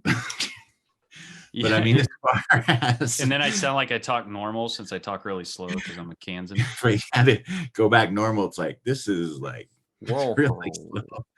Yeah, pretty much. Yeah, I know I talk slow. Probably another thing I noticed on Miro. I don't know if it's Miro, but film resolution is really, I can't see those on there. I think it only goes to like 360. Can you go higher on resolution? Yeah, it says that it does. Okay. You know, go up to 1080, but that's one thing that I've noticed until they upgrade that. Like today, the training that I'm going to do, I'm just using purely ScreenFlow. I'm not going to use Miro because it gets like high def on ScreenFlow when I do it that way. That'll do 1080, yeah. Well, it'll do 4K because my screen resolution is like It's Okay. like 2100 something or whatever. But yeah, it's yeah, it pisses me off. But I like Loom. It's actually Loom that's doing that to you. Oh, And I'm using Miro as my canvas to show you stuff, but it's being recorded through Loom. The reason why I was doing it through Loom is because it Mhm. transcribes the video for me, so I can put the transcription in there so that it's searchable, which it doesn't always record the transcription, by the way. I found like yesterday's, it didn't. I went past an hour and it, for some odd reason, and it's done on shorter ones, but on some of them it doesn't even give me the transcription. So I'm like, damn it. And then the other thing is it says that it's recording in 1080, but I notice when I go back and look at it, it isn't 1080. And so I don't know. I'm just going to probably stick back to ScreenFlow for now and use Loom for more of like daily gravities, some like pocket shot videos, that kind of stuff. And then for like the recording of the program, I'm going to probably stick to ScreenFlow. Now, it depends on your teaching style and it depends on what you're teaching. Loom can be, in most cases, 80% of the time, absolutely perfect for you. It's faster. It's less blah, blah. It's less after the, it's, afterwards, you literally just get a link and you can throw it in there and you're done. oh, okay. Because So I do have ScreenFlow, and I was like, oh, I have to have Loom too. But you no, can you do don't it. have to have Loom too, but I mean, Loom is cheap. It's like $10. So I use it Oh, because it's like a different, it's like you can have a crescent wrench or you can have a set of wrenches from this size to this size, It's like, it's just another tool in the toolbox that you're going to use. But for me, I like Loom when somebody asks a question in chat or in the group and I can just pop a Loom video. I can turn on, record my screen, record me, bam, bam, bam. And I can just, after I'm done, it like instantly gives me a link and I can send it to you. On ScreenFlow, I have to record it. Then it goes into the editor. Then I don't have to edit it, but I tend to then spend time chopping the front and the back off. And then I export it, and then I have to upload it to Wistia or YouTube or something. Whereas with Loom, it's like record it, here's the link, send it. okay. But I have noticed those the negatives about it are sometimes you get like 1995 Atari screen when you're trying to show something detailed. Okay. All right. Yeah. Anybody else, like what are some things that would improve Build Lab for you? Okay. This is where you get a right in my face. Like, help me. To me, it's not the video length. It has nothing to do with the length. I mean, you're covering what needs to be covered. And there is a lot of information. So what actually makes it helpful is having the module summary docs that, helps to refer back, like if there's something that I missed, I know that it's in the doc for me to find the links and know what I need to complete in order to move forward. Got it. Okay. Very good. One of the things that I know can be really helpful when you're building something like this, when you're building video training where it gets, hyper detailed into stuff, kind of like yesterday's did. One thing that you can do is in the summary doc, you can go back and add videos to the summary doc. You have like your core video at the top inside the module, the module core video. But then down in the summary doc, you can add hyperlinks to other little videos that are maybe 5 minutes, 10 minutes that go deeper into a specific detail that help support the main module video. You've done it also in other modules with, like videos to Chat GPT or how to use Miro or different other supporting videos.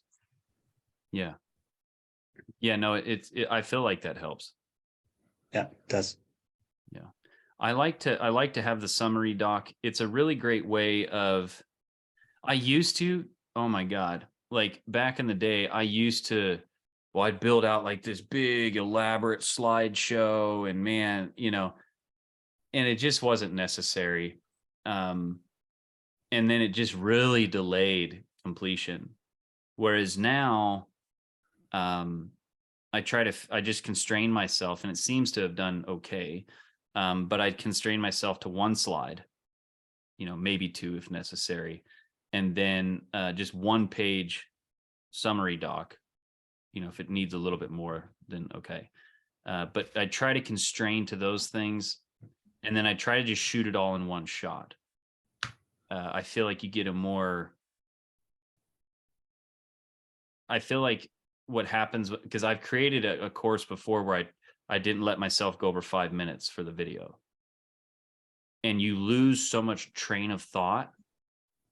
And it was like the whole course was like 89 videos. And I'm like,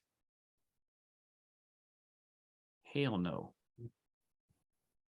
It was unnecessary. Like, I get that people want it shorter and faster and all that stuff, but I'm sorry, some things just take more time, they just do. And that's, I think that's where it's set. I used to cater to that, and now I'm like, if you can't sit down for half hour to an hour or something to grab a concept that can change your life forever or help you save thousands of hours in the future, then this just is not for you yet or ever.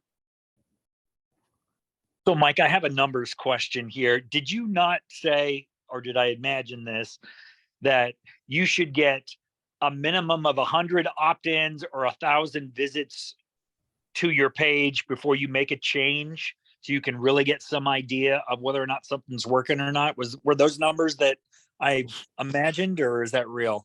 No, that's real. So naturally, obviously, the more people that you can base your, selection on or make your determination on, if you have more data, it's always going to be more accurate than less data. So for me, 100% is, 1% is one person out of 100, right? So I'm like, well, 1,000% is like getting 100% 10 times. So I'm like, that's even better data. So I just kind of break it down like that and kept it like in sets of metric, and like, so for me, I feel like, in the beginning, it's really rough, right? Like, especially when you get like a couple members and then all of a sudden it just flatlines. It's like, yeah, you're like, what the what you're going to find out is that, it's kind of like a bench press, oh yeah, I pushed 400 up once, but can you do it twice? It's like, I think in like a bench press max, you got to do it at least twice or 3 times with no hands or something. So for me, it's like, okay, you got a member once. It could have just been one of them things. You got another member. All right, something's going on here. You get like 5 and it's like, okay, this shit works. Now it's just making it better and better and better. What I find is, and lately I've changed like headlines around several times. What I find is the thing that's determining whether you're getting members or not is usually 2 things. Okay. Assuming you've got a couple, kind of like the situation you got into. Number 1 is you get a little educated, and then you start to forget what it was that got the people to sign up in the first place, which is usually your content or your live or whatever. And you need to keep doing that the way you did when you got the 2. What happens as you grow in this thing, you start to learn and do things. So you get more into facts than into storytelling and stuff. I can tell you right now, on lives and in your content, you are middle of the funnel. It is storytelling and sharing expertise at the same time. and framing your content. That is the key to everything. So you'd have to ask yourself before you change any landing page stuff or anything like that, is there any irregularity in your exposing process, right? Like your marketing process. Have you been consistent every single day? I know that when I go consistent at the same time every day on live, it's just things just boop, boop, boop, boop, boop, boop, boop, like it gets better and better. If I'm spotty, if I'm inconsistent, don't matter what I put on my page, nothing's gonna happen. So if that's typically the case. So what I say to you is this: Alex Hermosi doesn't go live, yet he blows up like crazy. Okay, so instead of going live, he's spending $70,000 to $100,000 a month, turning one video into 1 million videos and posting it on every single platform every day. And he's got, of course, you don't need to go live, right? But there's that consistency of just, and then once you get enough out there, it's like, there's residue from you everywhere, and they just find you and come into your world. You go to Alex Hermosi's website, it is just a basic form. You want to start a business, or you already got a business. Where are you at? It's just a survey, so he can say, yep, I'll talk to them. Nope, I won't talk to them. Period. Right? He tries to invest in one business each month that's doing over $1 million a year in EBITDA, and he takes them to 10, 20, 30, and then he either stays majority or a minority, or he turns to majority, or he's just done with it. Right? There's those three options with the business, which is a smart model, which I'm very keen to, honestly, as the more I look at it, right? Because like all the businesses that I help now, and a lot of the personal ones that I do where I charge $9,800, I could just say, hey, it's $5,000, and I get 10% of all your sales for the first 2 years. And I could build a portfolio of that, which is not a bad thing. I'm just not there yet in more, not mentally as much as just lifestyle, right? I'm not, right now, that's not a focus of mine. I like the way things are going right now, but I know that this is just a burp in time. And then I've got a few missions in my mind that I want to handle before I go that route, but it'll probably end up that way, because there really isn't anything else to do other than to keep generating on the front. But I'd like to get more asset rich. Yeah. The timing was interesting, because I saw that video that he did about, I wish I hadn't sold Gym Launch for 5 or whatever he sold it, his proprietary software and program to launch gyms. He said, I wish I hadn't sold it for $5,000 a pop and got, 5,000 customers. If I would have sold it for a much lower ongoing, i.e. subscription type plan, I'd be worth 200 million. I'd be worth $1 billion today rather than 200 million. That's and true. Then at the time I saw your thing with subscription, and I was like, this just, it goes slower, but it's a lot more predictable, and it makes a lot more sense. It doesn't have to go slow. Right. We're just being slow. Yeah. It can go really fast. I right now could kick on ads and convert my page to where Facebook wouldn't get pissed off about it. Because my landing page right now, I probably couldn't even run Facebook ads to it, because they'd be like, oh, this is bullshit. They'll get all because it's got like make money in it, right? So that's what I hate about ads, number one. And ads are fleeting. Like it's like buying firecrackers. And then, also I could do retargeting right now. I could do all these things, but I don't need to. Right. Right now, I need to if I want to buy a jet. I need to if I want to buy big objects that are really, really expensive. Payroll or whatever. Yeah. Yeah. I just don't. I got my mind through that. I like to have like just cash flow, right? Yeah. And again, it's all levels. Like, listen, I love it, man. listen, line my arms with Rolexes and Ferraris, like, whatever. I can enjoy it all. Like, I am not biased to one, I'm not a monk, and I'm not, this suits and dripping with ice, but I can enjoy all of it. I'll run an icy Ferrari day, like whatever. It's not really me. Like, for me, I really just like I really like that I get to do what I get to do, when I get to do it, where I want to do it. And I like to help people. And yeah, it's nice to have more than you need. I suppose. But I don't know. I think that only happens after you do a little bit of it, or you get that experience. I've had really nice cars and nice homes and clothes and all that crap, and it didn't really do much for me. Like, it was just more bullshit. Now, I don't mind it. Listen, I don't live like a slob. Like, I go do shit. You know what I mean? Like, I spend money. But experiences just seem to be more valuable than like a watch or something. Back to what you're saying though, with your landing page and stuff. The big thing, if you guys want to make a lot of money, and you want to speed things up, and you want to make things like solid, like it doesn't ever run away from you, it doesn't ever leave, you can constantly create and produce and generate, you need a message. You need to master messaging. You need to master the art of communicating. Because again, you can have the most helpful pill in the world, but if you can't get the point across, or you can't get the message out there, then you don't have anything. Now, there's a caveat in this.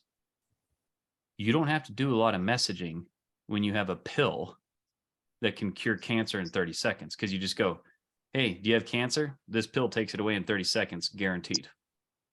Not a lot of messaging needed, but you still have to get it out there. And if the product does work, you only have to, it'll take off. So the key, if you really want a lot of money, is make a really good product, a lot of money, security, options and power.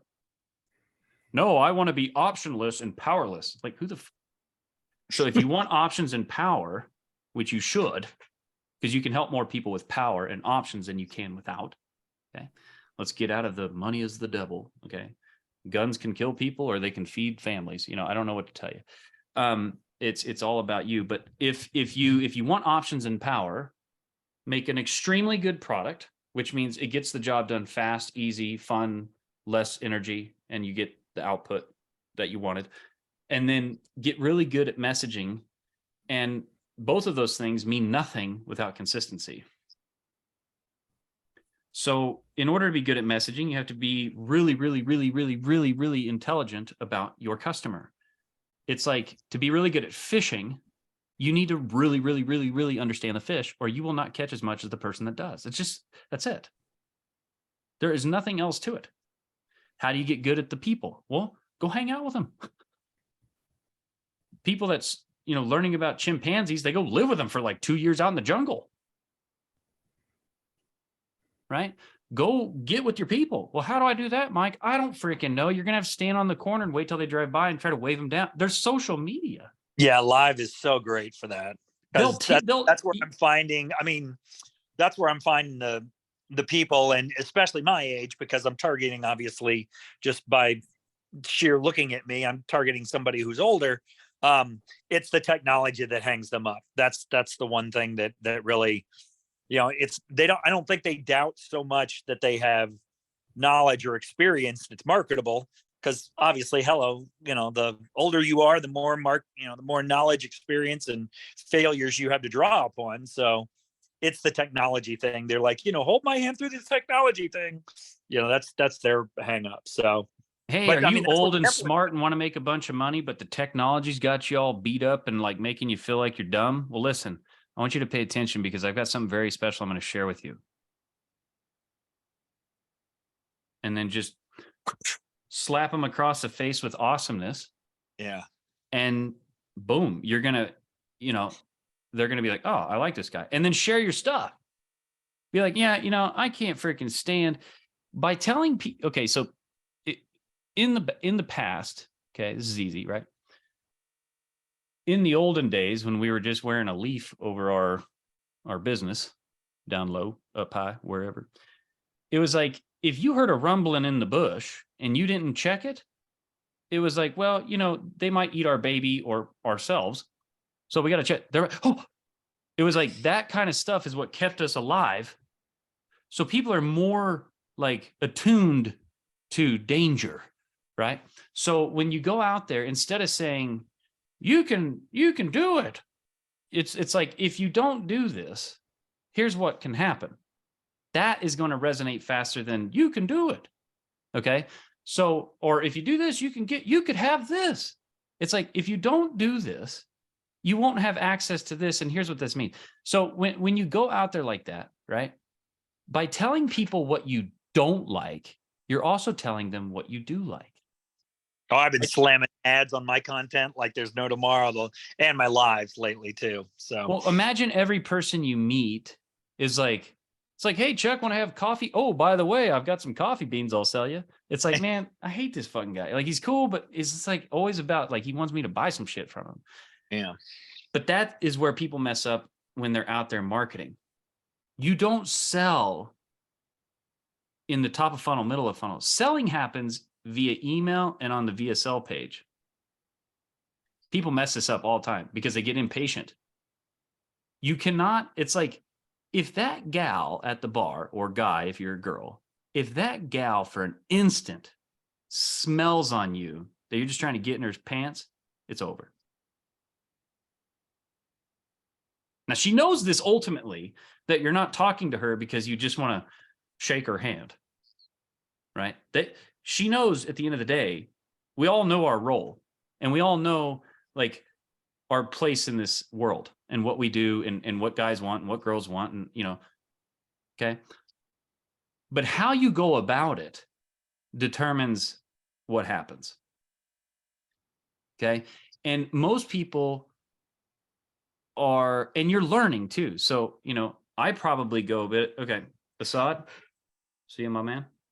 Thank you for joining. Appreciate you. Helpful. If you can learn to just bottom of the funnel, is like, that's when you want to sell. There's a place and a time. You don't just have sex out in the middle of the street. You do it in a private area when it's that time, right? If you try to do this too fast and you don't build that connection and you don't build that understanding, then not going to work. If you're selling toothpaste, this is different than if you're selling, come buy my subscription program and hang out with me all month, every month. Big difference. Okay. You know, some things it's like, yeah, I need toothpaste. I've never been like, Now, the only thing that I determine toothpaste by is like the box. I'm like, oh, it's like buying wine. Like, oh, that's a cool bottle. You know, if it's like, you know, oh, that bottle, it's got to be good. That's a badass bottle. You know, that's like, you know, there's a different determination there, right? Versus the other way, right? What was the focus on middle of funnel? So the middle of the funnel, Sahil, is you're sharing stories, and I'm going to give you guys something really cool on this. Okay. Here in just a second. You're sharing stories and expertise. That's it. And you're letting them know that you have even more value for them. So it's everything you do in top and middle of the funnel and bottom, but top and middle of the funnel is super high value forward, like giving away the secrets, if you will, but you're also layering in a layer of connection. So you're using story to do this. Now I've got a little formula here for you on that, but here's what's really important about this. Okay. Take this example. Let's say that you're sitting there and your best friend comes up to you and he's like, man, I got freaking fired today, man. He's like, I came in late the last 3 days in a row and they freaking fired me. And you're like, Man, that's bullshit. Like, who are they to fire you? Don't they understand? Like, you got a family, and you jump in the boat with them. You're not like, well, bro, you were late. I mean, what do you expect? He's like, fuck you. You know, so, or you get in and you're like, man, they shouldn't have fired you. What the hell? That's crazy, man. He's like, yeah, man. And like, he connects with you, right? But then later, after he's connected with you, he goes, later on, maybe the next email, you're like, I realize that you were late. And listen, I mean, I can kind of come from their angle and see where they're coming from. But let me show you something. Okay. So then now you've built a connect. They're like, oh, okay. Imagine that same person after they talk to you, right?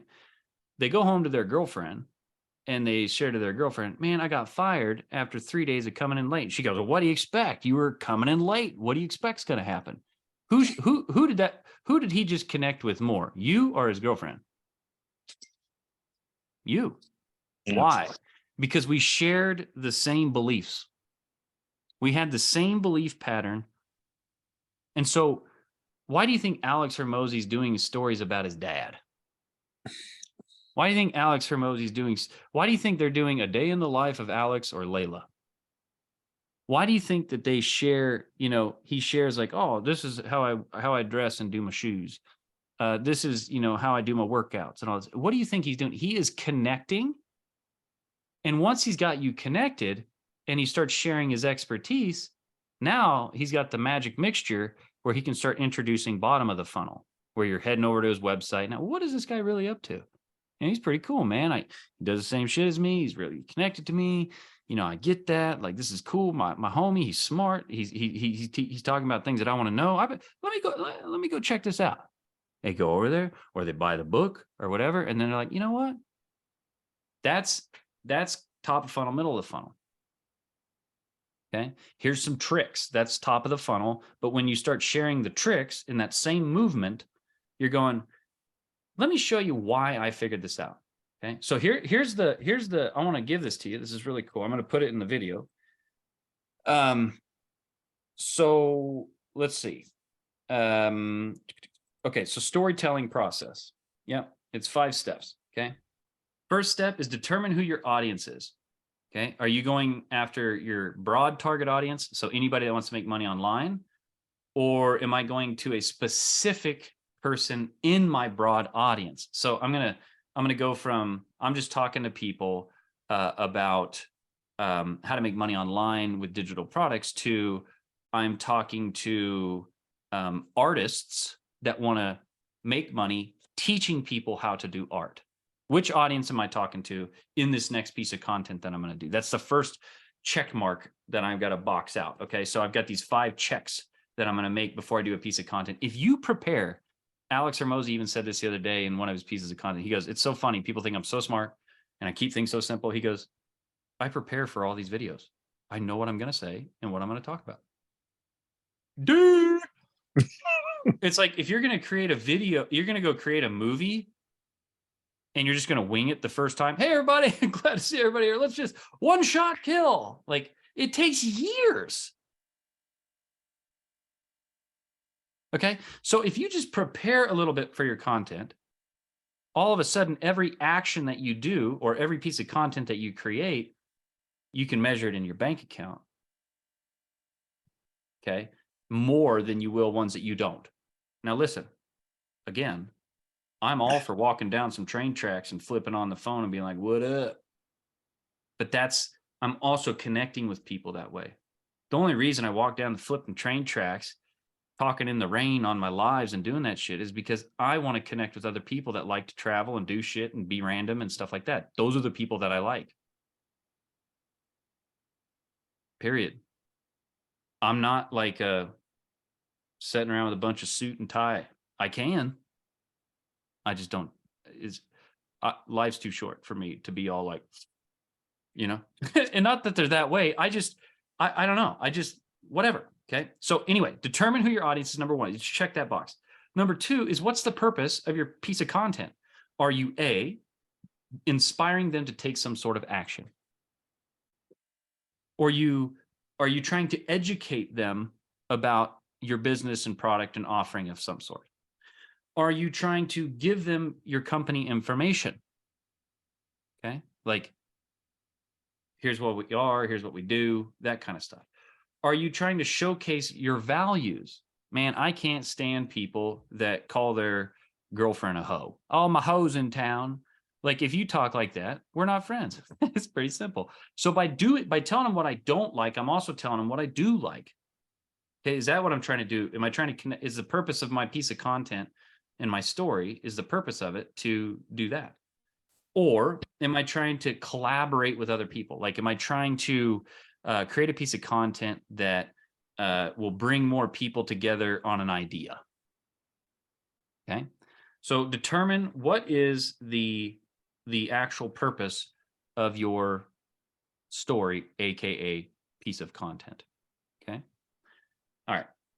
Next thing is then, what is the focus on the underlying message here?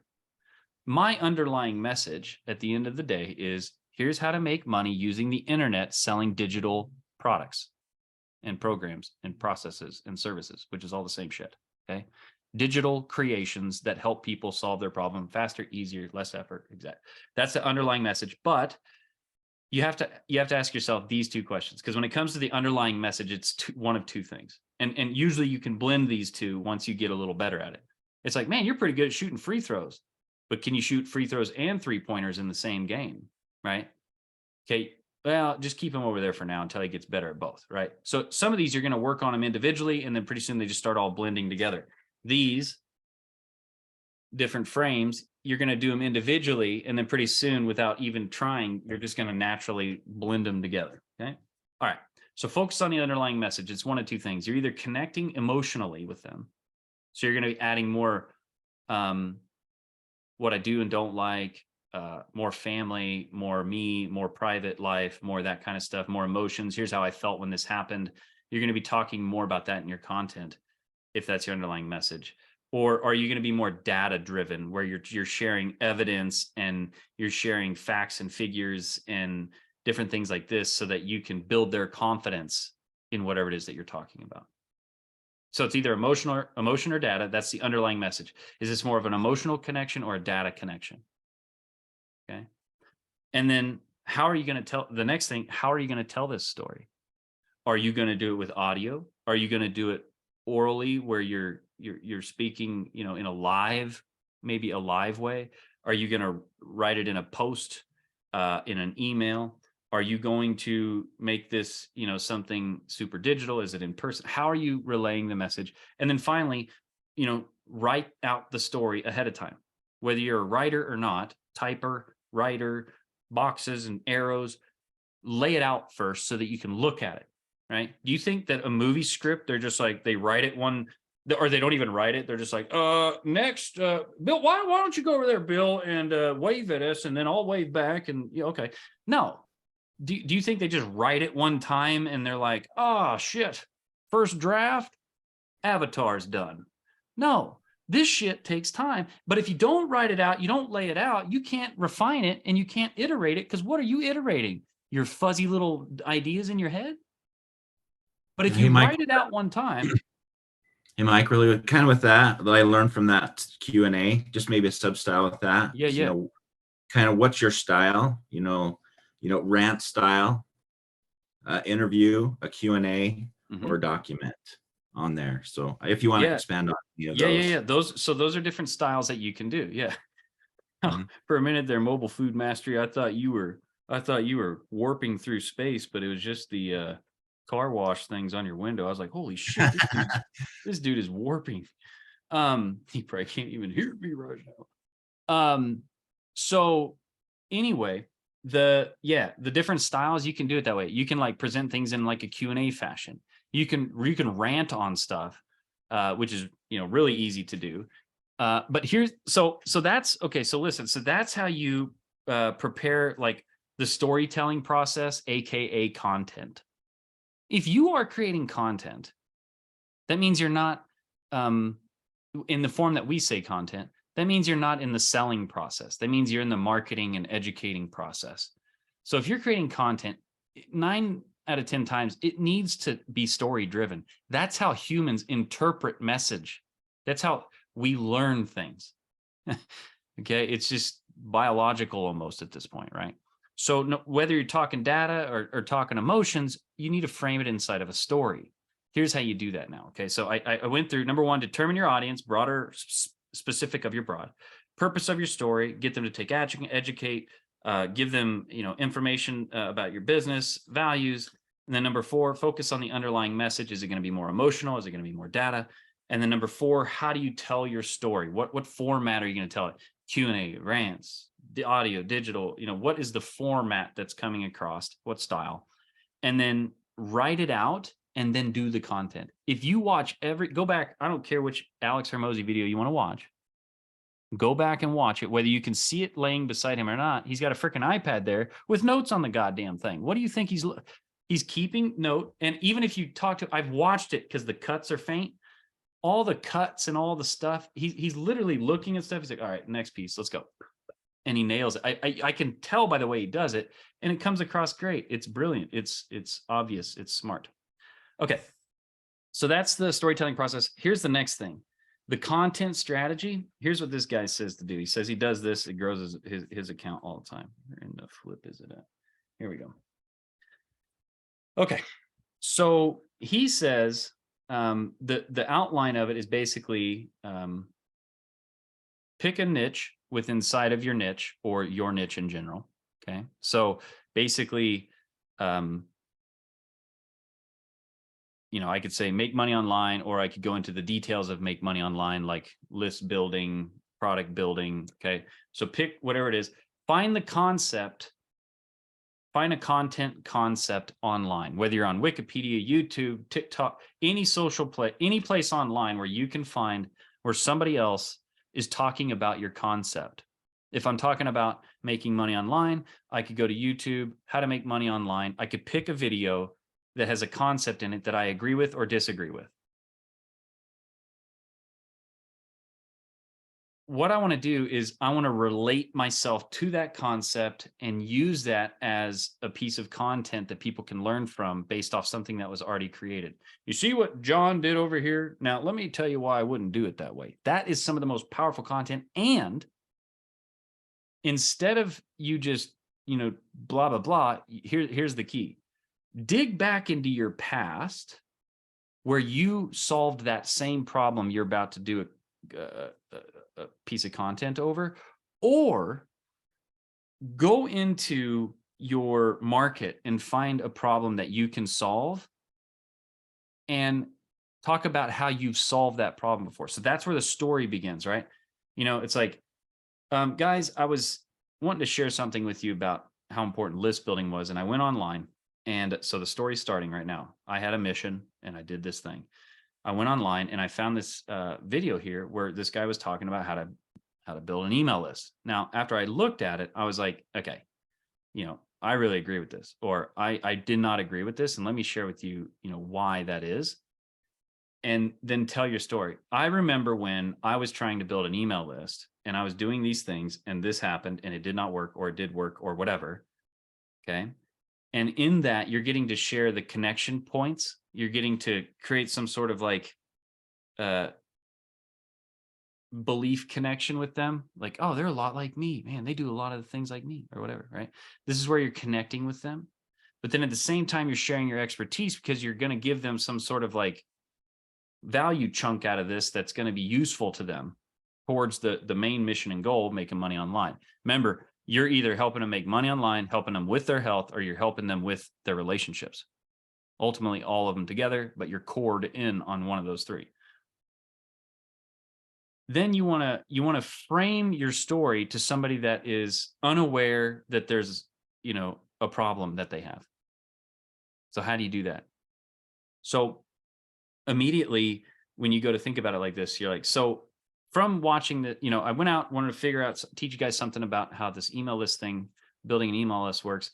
And I just went on, I thought, you know what, I'm going to look and see what other people are talking about to see if I can help you guys based off that. So I found this video and they were talking about list building, but they were saying that you have to do X. And I really don't believe in that so much. So if you're, and this is the framing part, you're like, so if you're somebody trying to build an email list, you're new to this, or maybe you've given it a whirl and it wasn't working for you, I'm going to share a few things with you right now that are really going to help you catapult through this and get through it faster.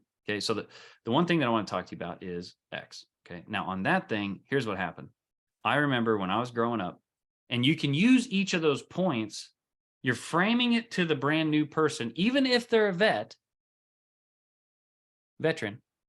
You're framing it to the new people so you have a more broader grab with the hook. But then when you get into it, you start sharing your expertise and you start sharing stories and you start sharing more of that. And you blend in, hey, listen, I've got this thing that you can download that shows you my exact process. And that's why I tell you all your content, all your stories, everything gets farmed out of or sourced out of your product. If I'm selling physical, digital, it doesn't matter. Everything stems and grabs out of your product. Pick a concept within your product or a concept within the concept. Does this come across? Do you guys follow what I'm saying? Does this help? I mean, okay. So then after you create a piece of content like that, after you've done that, you want to keep following up with it right away with more of that type of middle of the funnel content where you're really sharing a lot of stories. People think that if you're just sharing stories and just doing content randomly, like, oh, like you're just this crazy, I put out 50 pieces a day, like you're just wasting your flipping time. You might grab something here and there, but don't even for a second believe that Gary V ain't thinking behind his content. You are out your mind if you think that. If you think he's just record me and post, you don't think that there is selection being done throughout that process afterwards to determine which piece does go out. Don't be, don't get it twisted. You're not going to just, oh shit, a fish is in my boat. What the? This is amazing. They said if I just came out here and started casting, it doesn't work like that. There is thought process behind all of this stuff. Okay. So the people that vibe with you are going to stay, which is key. And the people that don't, they're going to roll out. They're going to be gone. They won't. And the faster you can do more storytelling that shares connection and expertise, the faster you're going to grow. If you're not growing now, okay, you grew a little bit and you're not growing anymore, you are probably just doing less of what you did when you got the ones that you got. Right? You probably slowed down in your rhythm. You slowed down in your creation. You got bogged down with something and there wasn't flow. The best thing that you can do in the beginning until you figure out what works for you and what can actually do it, because you're going to discover that. You'll be doing your thing and then you're going to discover, oh, these all work, but when I do this one, it works more than the other ones work. So if I triple, double, quadruple, 10x down into that one, it's going to do more for me than these others. It's like you're just playing the 80-20 rule on your methods of daily activities, which are, what do I say? In the beginning, you need to go live 1 to 2 hours a day. Oh, I can't do that, Mike. Well, then do it in 5 different 10-minute chunks or 6-minute different, do it whenever you can do it. But the point is, and then have this, this method behind it. Like, okay, I'm going to storytell, I'm going to connect with them, I'm going to share my expertise, I'm going to drive them to a funnel. I'm going to make a call to action. Okay. When you have to have that behind it, and you'll get better at it because of the reps you're doing. But I'm saying go live each day, post a video each day on YouTube, take that video, chop it up, or create 3 to 5 lives each day, and then email your list. You do that every day. And then you start to find maybe out of there, you don't need to do 2 of them, because if I do just these 2, it over dominates the other 2, or I can farm out the other 2 to do it. One of the goals that I'm working on is I don't want to have to go live every day. Not because I don't like it, not because it doesn't work. I just wonder if I can do it. Okay. The reason I go live all the time is because it outperforms ads by a freaking lot. But then I have to go live each day, which I honestly don't care. I actually enjoy it. It is actually, I enjoy it. Okay. But I am not determining whether, can I produce the same way by not going live? The reason I'm asking that is like, as I'll always ask, is there something that I could, the hour or two that I spend going live, if I put that hour or two into method B, C, or D, would it outproduce? If it gives me 2 to 1 versus 1 to 1, then I'm going to do the others because it just makes sense. Does that make sense? It's like, if I can take the expressway over here and get twice as far, with the same amount of time or whatever, then I'm going to go that way.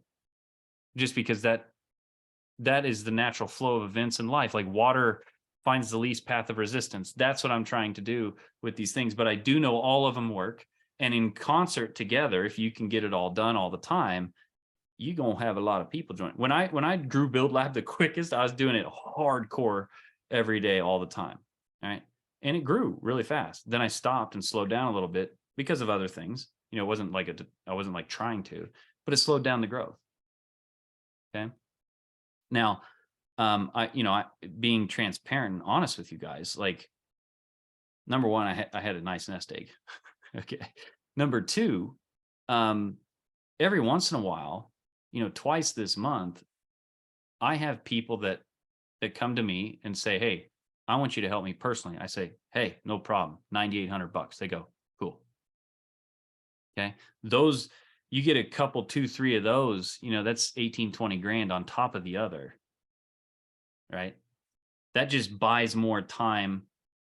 And if you guys want to make a high ticket products, it's very simple. It's very, very simple in this space that we're in, this digital online information, digital product creator space. Here's how you charge more. Just put more of you in it.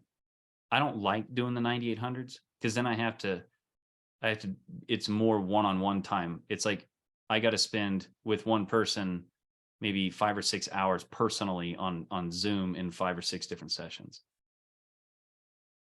It's fine. The pay's good enough. It makes sense. It's like $1,200, $1,300 an hour. But I'd rather not do that. You know what I mean? So, but it doesn't bother me.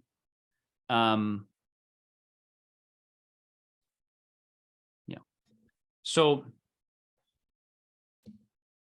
Mike, can I screen share something real quick? Yeah, go ahead. 1 sec. So when I'm clicking on this button here to link it to the Stripe or the next step, there are still a couple processes that happen, right? Because they get a follow-up email, they get a follow-up. There's another screen here, a thank you page, and then you want us to record a video that shows up after they click purchase, right? Yeah, I mean, I like to do that. I feel like it helps them get involved easier. Gotcha. Now for this button, for the 97 and the 597, how do you get that to link to your Stripe? Because I'm looking here on the left side and I've already filled out the stuff that you had talked about earlier, but when I go to view in the funnel from like an anonymous point of view, it still says it's incomplete.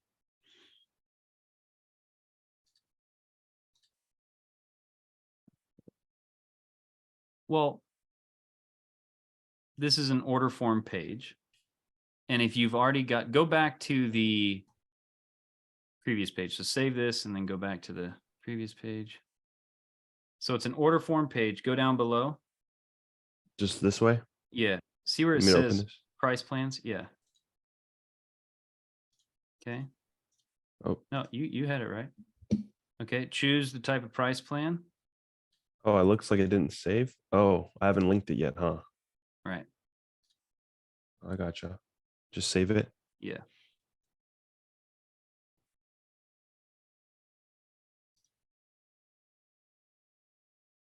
Is that it? Is it good to go now? I didn't do that. That's it, brothers. Oh, okay. Did you want it in euros? No.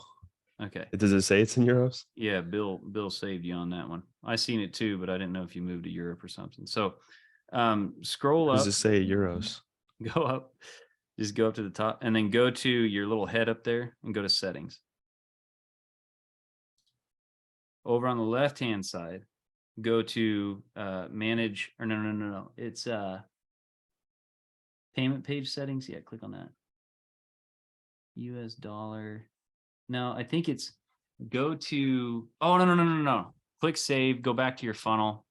They have it in 2 different places. Go to the settings of this funnel up at the top, right? Yeah. Yeah, right there. I'm in dollars. I don't know where you guys saw it say euros, but Click save. Yeah. And then go to preview. Preview. Is this one? Oh, you want to go this one or this one? That one. Go down. It's in dollars. Well, it's showing dollars there. Go back, kill this page, go back to the other one. Yeah, just kill this tab. Oh yeah. It's the bar's in the way. That's the problem. So hover up, and then there's a green thing there. Click the down arrow. It's on the up arrow. Oh, there we go. Okay. Okay, so Back go on back system. to edit on this page. Go down. See where it's, oh, it doesn't anymore. You see that, Bill? It's gone. Oh, I bet it's probably because you actually set the price plan in there. That's probably why. It did before. It said 47 euros or something. Oh. Yeah, it was wild. Do It's I on need the to do recording. anything? Yeah. I'll have to look it back. But no, it's good because you set the price plan up. It's good. Okay. But yeah. So I still need to do this for the 597. Yeah. Okie doke. Wait. Oh, that one's saved. So then if I look here, everything should be. Does it look fine? Looks fine to me. All right. Well, boom. Cool. Thanks. No, that's good. That's a good question. And then as for the website, I did make a couple changes. You had mentioned to kind of make it shorter, more grippy title. I took out the button here on the home page, and then for mobile, the button is still there. 2 of them. Yeah, but go back to your other one. Where's your button for the other one? For this one? Yeah. You had said in the you had sent 2 me buttons. You had a button above it and below it because you had one showing on mobile. You still want one on here. Okay. Underneath your text right there. Yeah. So just drag a button over there. Or here, better yet, do this. Go to the mobile version. Right. Copy it. Well, just dupe it. Yeah. Or Just copy click it. this button, right? Yep. And then, click that and then click on it and make it just desktop only. Oh, wait, go back to it. Click on the button. And then over on the left-hand side, there you go, desktop only, mobile off, save, and then look at it on desktop. Yeah, Boom. perfect. Yeah. Gotcha. Okay. Now in the video, what I would do there, okay, I think your button's a little big, but you can try it out, but what I would do is I'd put a picture of you, all of Mr. Beast's and everybody's thumbnails. It seems like when there's a picture of you in 1/3 of the video and you're like I'm getting ready to redo my video. And I'm going to go like this. I'm going to be like I'm looking at it like this. This will be like, because I talk about download this all the time and I want them to see that when they get there. So you might do the same thing with your thing that you made. Put that picture on there, because then when you're talking about it in social media land, and they're gonna get there and be like, oh, that's that thing he was waving around. This just reminded me. So when you get leads onto your website, you don't know ever where those leads come from, right? Like it could be from Instagram, it could be from YouTube, it could be from TikTok. That's the kind of question mark of like, where did that person just see this? Yeah, that's where Hyros is really powerful, or a lot of these tracking softwares, because they can determine that for you. Oh wow. Yeah, I got a new lead today. Yeah, well, that's awesome. They can say that it'll tell you, it'll actually tell you what piece of content on what platform generated the lead. Interesting. but it's like $3,000 a month. Yeah. Gotcha. Yeah, I got a random lead and I was like, where did this come from? I don't know who this person is, because up the till now best it's thing to everybody I do, know. Sure. the best thing to do is literally treat them like a person, because they are, and reach out to them and say, hey, glad to have you here, man. Where did you find my stuff? Gotcha. What I did on one platform was I would ask people when they opted in, like, where did you come from? And I had Facebook, Instagram, YouTube. And it was one of the questions when they bought. I was just trying to figure out where the buyers came from. And that helped a lot. But then I realized, okay, well, I don't really worry about that too much. I'm just like posting on everything. Because I was like, the most important metric to me is like, how many leads am I getting? I don't necessarily, yeah, you can be like, well, all my leads are coming from Instagram, so just produce on Instagram. I take that part of the equation out because I don't want to have to track that deep. I'm just like, I just post on everything and keep track of my leads, right? But then there's the argument, well, yeah, but if I know they're all coming from Instagram, then I can double, triple down on Instagram.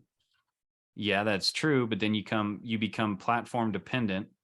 And then if something changes with that algorithm, you've been negating all the others because you're so focused on this one. And instead just post on all of them and worry about how many leads am I generating per day. And so that became, I was like, well, I'm just going to put my picture up on all the bulletin boards in each one of these social media cafes. And I'm going to focus on the leads, which then forces me to focus on what really matters, which is like the content and the product. And so but there's a lot of schools of thought of this. There's nothing wrong with knowing where it's coming from. But I had Hyros for like 9 months or something like that. It was like 30 grand. And it was amazing. And I was running ads with it, and it would tell me exactly which ad caused which sale. And I knew exactly what each click was worth, each lead was worth. And it was really cool because then I would just keep putting money into the ads that were performing the best. But that was different with ads, because with ads, it's like, it's like, you got to watch every penny or it'll leak on you. You know, the boat will leak, and then pretty soon your boat's sinking. Or your submarine will get lost. But the truth is like, I'm asking myself, because I used to track like 8 different metrics every day. And then I kept saying like, well, which one of these actually matter? And then I came down to it and I realized, okay, well, the metric of for every 1,000 leads, you're going to convert 1 to 5% of those leads, determining, based off price and offering and stuff like that. But if you're making an offer, regardless of price, on average, for every 1,000 leads, you make 1 to 5%. So I was like, all right, why don't I just focus on, honing in the landing page, honing in the content so that the content connects with the landing page properly and I generate leads. And then I'm just going to post all that content everywhere and not be platform dependent. So that's where I took it. And then I don't know, I just don't think about like, well, which platform is it coming from the most? I mean, I do know that I get a strong uptick when I do live, but I'll have my page up and I'm refreshing the stats page inside of system.io and seeing leads coming in. But I know I'm on that platform, so I know those leads came from that platform. But what I'm trying to determine is what topic matters, what subject matters when I talk about them when going live, because I predetermine what I'm going to talk about before going live with like the stuff we just talked about, like who's your audience, the purpose, all that stuff. I think about that. So I'm like, when I talk about this more, it causes more leads. So I know that if I do that on any platform, it should pull the same kind of like, reaction. So, Gotcha. Would knowing where they came from, what would you do different if you knew that? Well, I mean, right now the leads, everyone I've gotten has just been word of mouth. I'm just kind of testing the waters, asking my friends to click around and see if there's any bugs, and just checking all the links to make sure everything's set up right. Mm-hmm. But this new lead just kind of got me thinking, okay, who is this person? Because I don't know who they are. And it just got me curious. I didn't even know there was softwares that track that, but it makes sense. The You more can nuance track you it. get. Another way you can track it is you can put Google Analytics on your website, on all the pages of the funnel. And then any link that you put in social media, you can use like a UTM parameter. You can put like all the links that you put on Instagram, you would put like, makeonce.com / or no, it'd be like makeonce.com !UTM _ location, I think, or campaign or whatever. And then I'd put equals Instagram. And then if I did that on every link, I used to do it in my emails a lot. So I knew exactly which email was causing the sales. Because then if you have Google Analytics on there, you can go in there and say, you can look up UTM parameters and it'll tell you all that. But then you've got these links that are like this long. You can see them. Just go, if you're a real G'd up gangsta dog and you've got teams and all that shit, of course, you can see like real ass crazy link determinations. If you go out there and like, look, just go to YouTube, Facebook, and just click on any link on Facebook and look up in the address bar.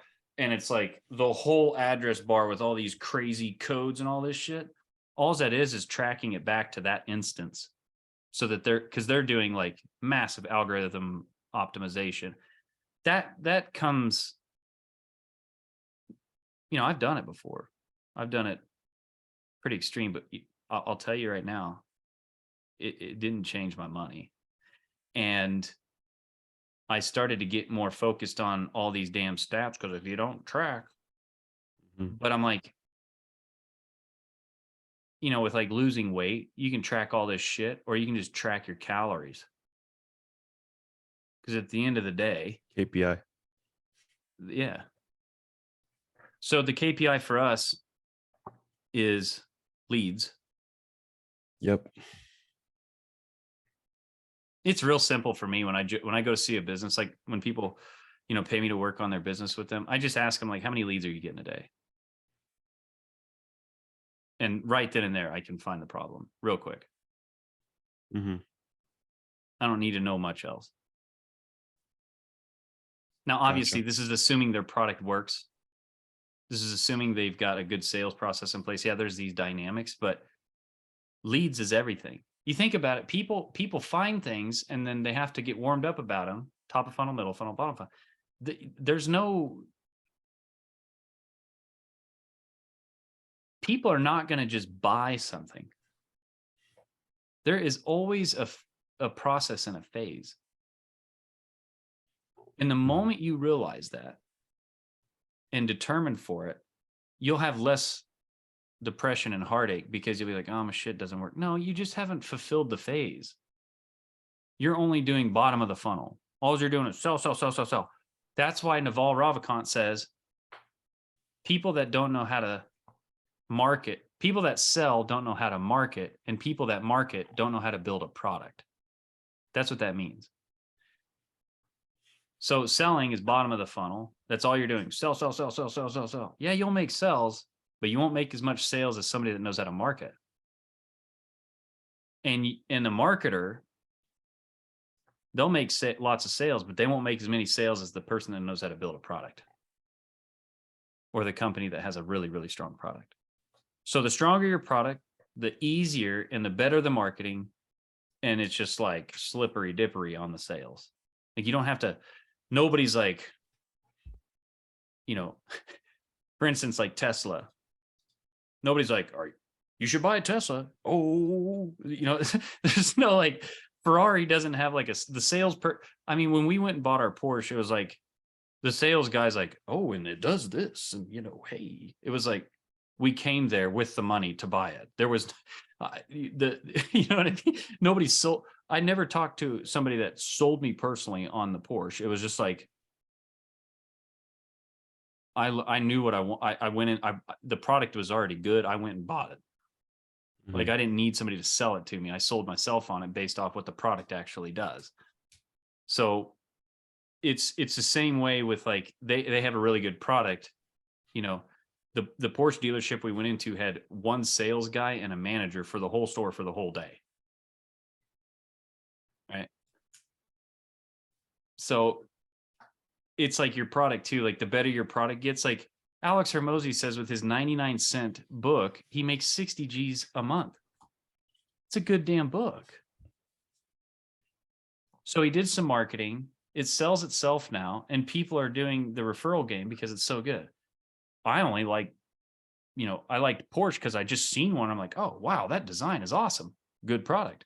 And then it's fast and does all this other stuff too. Cool. That's the sports car I like, or that's the pickup I like, or what. It's like, when the product's a piece of crap.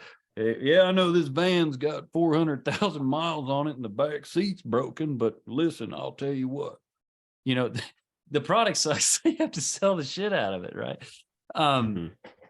Yeah, you got to help them. So, man, if you guys can learn that, and that's the slow down to go fast. Slow down doesn't mean like, it doesn't mean like don't do shit or do things really slow.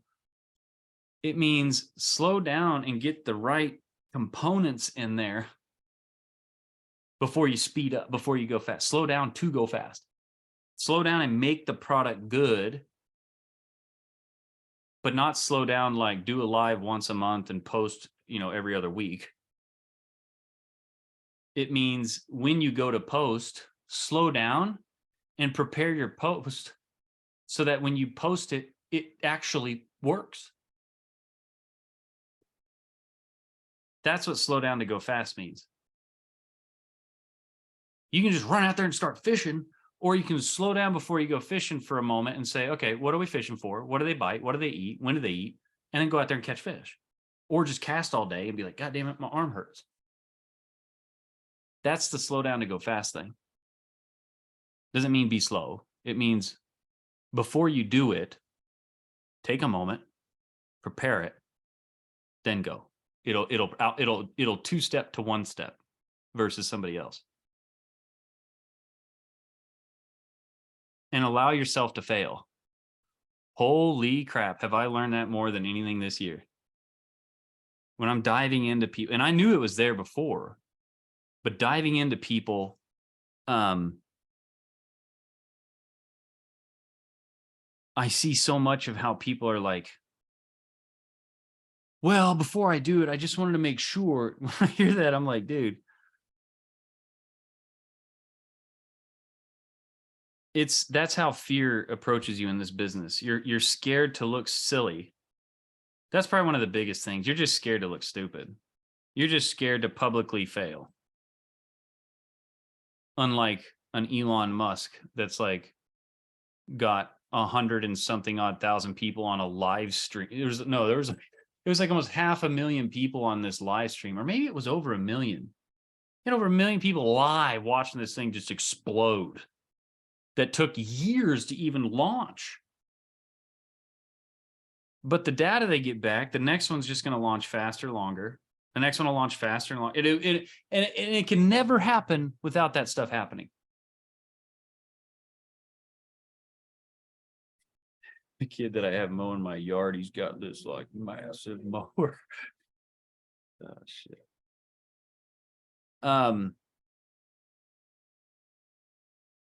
Does that make sense?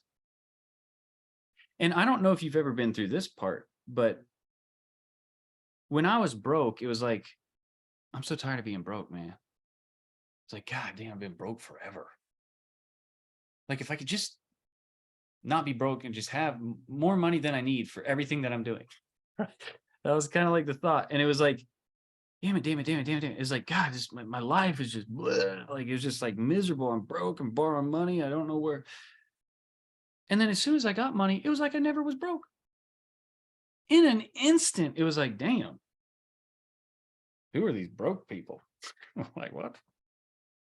And then I was, you go through that phase and then you forget. But I'm like, it doesn't feel like it was ever not there. So what I'm trying to get at is, you think by maybe waiting it out and doing all these things that, or it takes so long, or like all this stuff, but it's like, and maybe I'm just, mentally ill or something, which is possible. But it's like, you just, all of a sudden it's like you focus on the activities and not the outcome, but you're focusing on the right activities. And then before you know it, you're like waking up and you're like, I never not had this money, or I never not had these options. It's a really strange thing. Right? It's really strange. So I don't know what value that is of telling you that, other than the fact that it's if you just focus on the activities and you go value first, just be freaking valuable. Yeah, the guy was one of the most valuable people on the earth. He failed, nobody wanted to talk to him. It's like, the more value you provide to people out there, just naturally things come to you because you're valuable. Don't believe me? Just go park a Ferrari downtown with the keys in it and say, whoever gets it first, it's theirs. Like, gone. Matter of fact, it's so valuable, you even driving up to the place, there's already people like looking at it like, what the, like the guy that wants the rims off of it, put it on cinder blocks. He's like, what? He's like, oh, we got a red one. You're like, it's so be that value thing where people are already like, all right, how can we get the value from this guy? That's how you want to think about this. If you just go do that, it don't matter if you've got 10 warts on your nose. You know what I mean? I don't give a damn. Can you help me with this thing? I don't want you to worry about that. I don't want that to hold you back. Well, I'm not the smartest in the world on it. Yeah, but you're smarter than these other 5,500 people over here. And if all those 5,500 people gave you $10 a month, I mean, shit, you could buy a nice jacket. You know what I mean? And that's where you really need to like think about it like that. Like, quit worrying about, this is where it's like you have to dodge some of these like social media people, because you need to find somebody that's just, if you're going to follow somebody, find somebody that's just a few steps ahead of you. Otherwise, you're going to get lost in illusion. There was a lot of things that worked out with Alex Hormozi, for instance, right? This has nothing to do with luck. You don't get where he's at with luck. But he will tell you firsthand himself, he grew up in a house of like medical professional, somebody that was like, obviously he had good upbringing. He was raised pretty damn good, right? His dad was obviously intelligent. That somehow seeped into his bloodstream, because you don't graduate a year early magna cum laude from whatever high-end college he was at as like some kind of major consultant out of college, unless you kind of got to have some of that in you. Michael Jordan was probably pretty athletic from out the womb, right? There's some things that do matter. If you were born in Africa with one arm and you're blind in your left eye, you got a different road ahead of you, right? It's just the way it is. But don't let that matter. I mean, here you got this Alex Hormozi. He's got more money than Carter's got pills, and he ain't even got a nice sports car type deal. And then you got the other guy that's got no money, and all he wants is a Ferrari. It all matters down to like, what the hell actually makes you happy? Imagine you get to plan a whole like year of your life ahead of time. And if you meet these different roadblocks or these different checkpoints, you get to experience that whole entire year of your life that you determined. a lot of times what happens is we're just sitting here going, you know, it's like that hierarchical thing of needs. It's like, well, I need more money or I need more time or whatever, because you're feeling these pressures. It's like Sam Ovens used to always say, like, just hire where it hurts. And if it hurts, if you don't like it and it's a pain in the ass creating content and all that stuff, as soon as you can hire somebody to do that for you, then do that. Right. You know, video, whatever it is, right? Hire where it hurts in your brain. And what happens to us is it's like, well, wherever we have pain in our life, we're trying to fix that. And if it's a pain around money and stuff, you're just like, I want to make more money. And you just come up with this like number out of thin air, like, oh, I want to make $1 million, or then I'll be happy. You know, it's like, no, just what do you want to do each day when you wake up? Okay. You got a pretty good idea there. All right, good. How much does this shit cost? Take it times 2. That's what you should try to make. Or 3, take it times 3. Right. I wanted to do a piece of content, actually. One of the pieces of content I wanted to do is I wanted to say, here's what you can all do, or here's what you could all have each month if you're making 20 grand a month, or 10 grand a month, or 30 grand a month, or 40 grand a month, or 50 grand a month. And after I got done doing that, I'll be like, okay, so you need to have this many members paying you this much money per month. Do you think you could do that if that's all you had to focus on for the next 12 months? All of a sudden, what that does is that changes a perspective in their brain, and it changes the perspective on what's possible. Because when you ask, when you think about yourself, like, here's how to make 7 figures. For what, dog? What you gonna do with it? Like, what are you gonna do with it?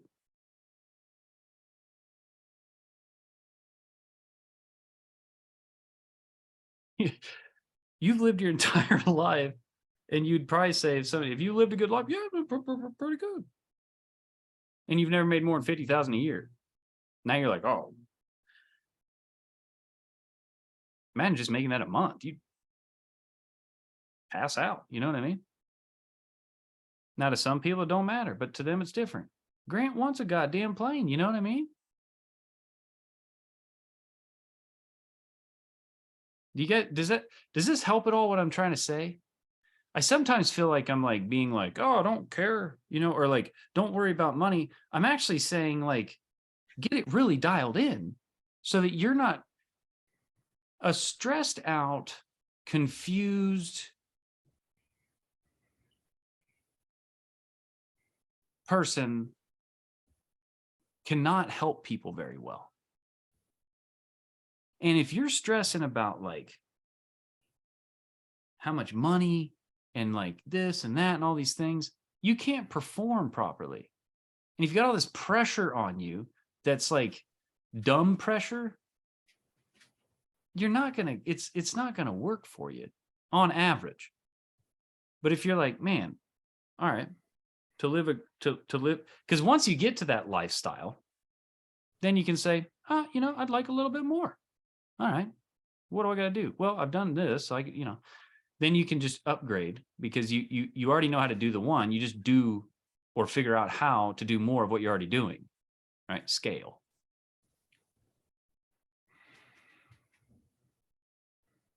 For me, my first goal for you is I want you to get to 1,000 members. Actually, that's probably way too high. I want to get you to 100 members paying you, you know, in my personal suggestion, I want you to get 100 members paying you anywhere from $40 to $100 per month. Because if you can do that, all you got to do that is just do that 10 more times, and you'll be a lot better at it again by that time. And now you have 1,000 members paying you anywhere from $40 to $100. If you can maintain that, you're gonna live okay for the rest of your life, in my opinion. Would you guys agree?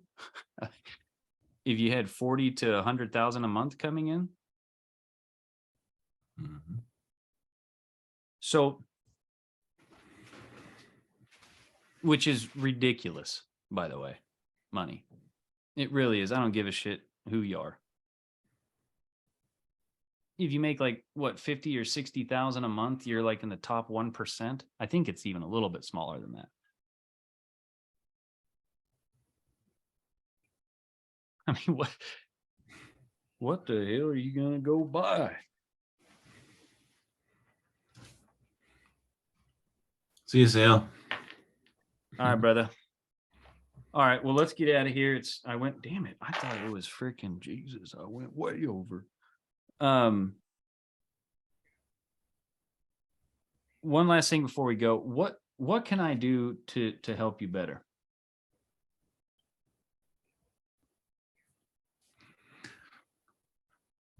I think you're rolling out enough content. I mean, just for me and my little brain, it's just taking it all in and just implementing it. A lot of it's getting the clear. I mean, it's becoming more clear for me and getting it done. So I think it's great for me. So, I mean, especially as many people we get on the call, is just getting more people on the call would be great. But yeah, it would be. But it's going good for me. But like I said, my learning style is over the shoulder type of thing. So that was great. And just bringing clarity and just doing that. Probably, I think we already had a short on it, but doing how you would actually do post it on TikTok, each platform, and break that down in the same method. Yeah, so this module 19, 20, and 21, I think everybody, it's always the pillar that everybody is just like, hell yeah. Because it's like, it's all about like marketing and content and creating everything, and people just go bonkers. I actually like creating it too. It just, it's just crazy. I hope through that process, a lot of you start seeing a lot of different results, because it's giving you more clarity on how to like create. Mm-hmm. Chuck?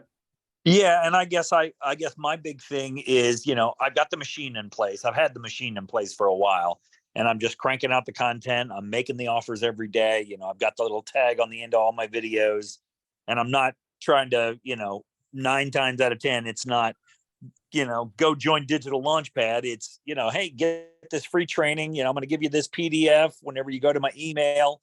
But I'm just trying to figure out, am I going too far down the wrong road? And I don't, is my machine in place, or is it my content? Because that's exactly what happened to me. I got those 2 people. Now, granted, I know both of them because I've seen them on lives long ago, before I really had this focus on what I was doing with a community. And so they're like longtime people who jumped on. So since then, I think there's one who said she was going to, she hasn't yet. But other than that, it's really kind of slowed down. I'm getting a lead here or there, but there's no flow or consistency right now. And I'm just trying to figure out, is it the content? Is it the landing page? I don't know what it is. So I would go to determine that. Yeah, it could be little prickles of everything you said, but I would, if I had to like place a bet, right, a heavy bet, I would say it is the messaging in your marketing. Because I can't tell you how many people that have joined, they're like, yeah, I don't even know, I didn't even watch your sales video, I just opted in and purchased because of what I said in the marketing. And so I'm going to determine this, because I'm going to tear everything off my sales page and just make it one thing. I'm even thinking about like, just, I'm going to try like just scraping it all the way down. And I might even just do like one price, so I'm going to do all these tests for you. But I can tell you right now, if I had to bet all my money that your middle of the funnel content, which is the majority, the 80% of your content, which is what it should be, I bet that you're doing more, and I haven't looked lately at your stuff, you know, I haven't watched a lot of it lately, but I'm just assuming, because you're similar to how I am. You're doing a lot of teaching and not as much probably storytelling. And you're probably more focused on teaching them in a way where you're like, you're really trying to help them and provide value by teaching them these things, but it's not being done in a way where you're shifting their beliefs. They may look at your content and go, oh, sweet. Yeah. I like that. Okay, now I know how to do the funnel, but they still don't believe they can do the funnel.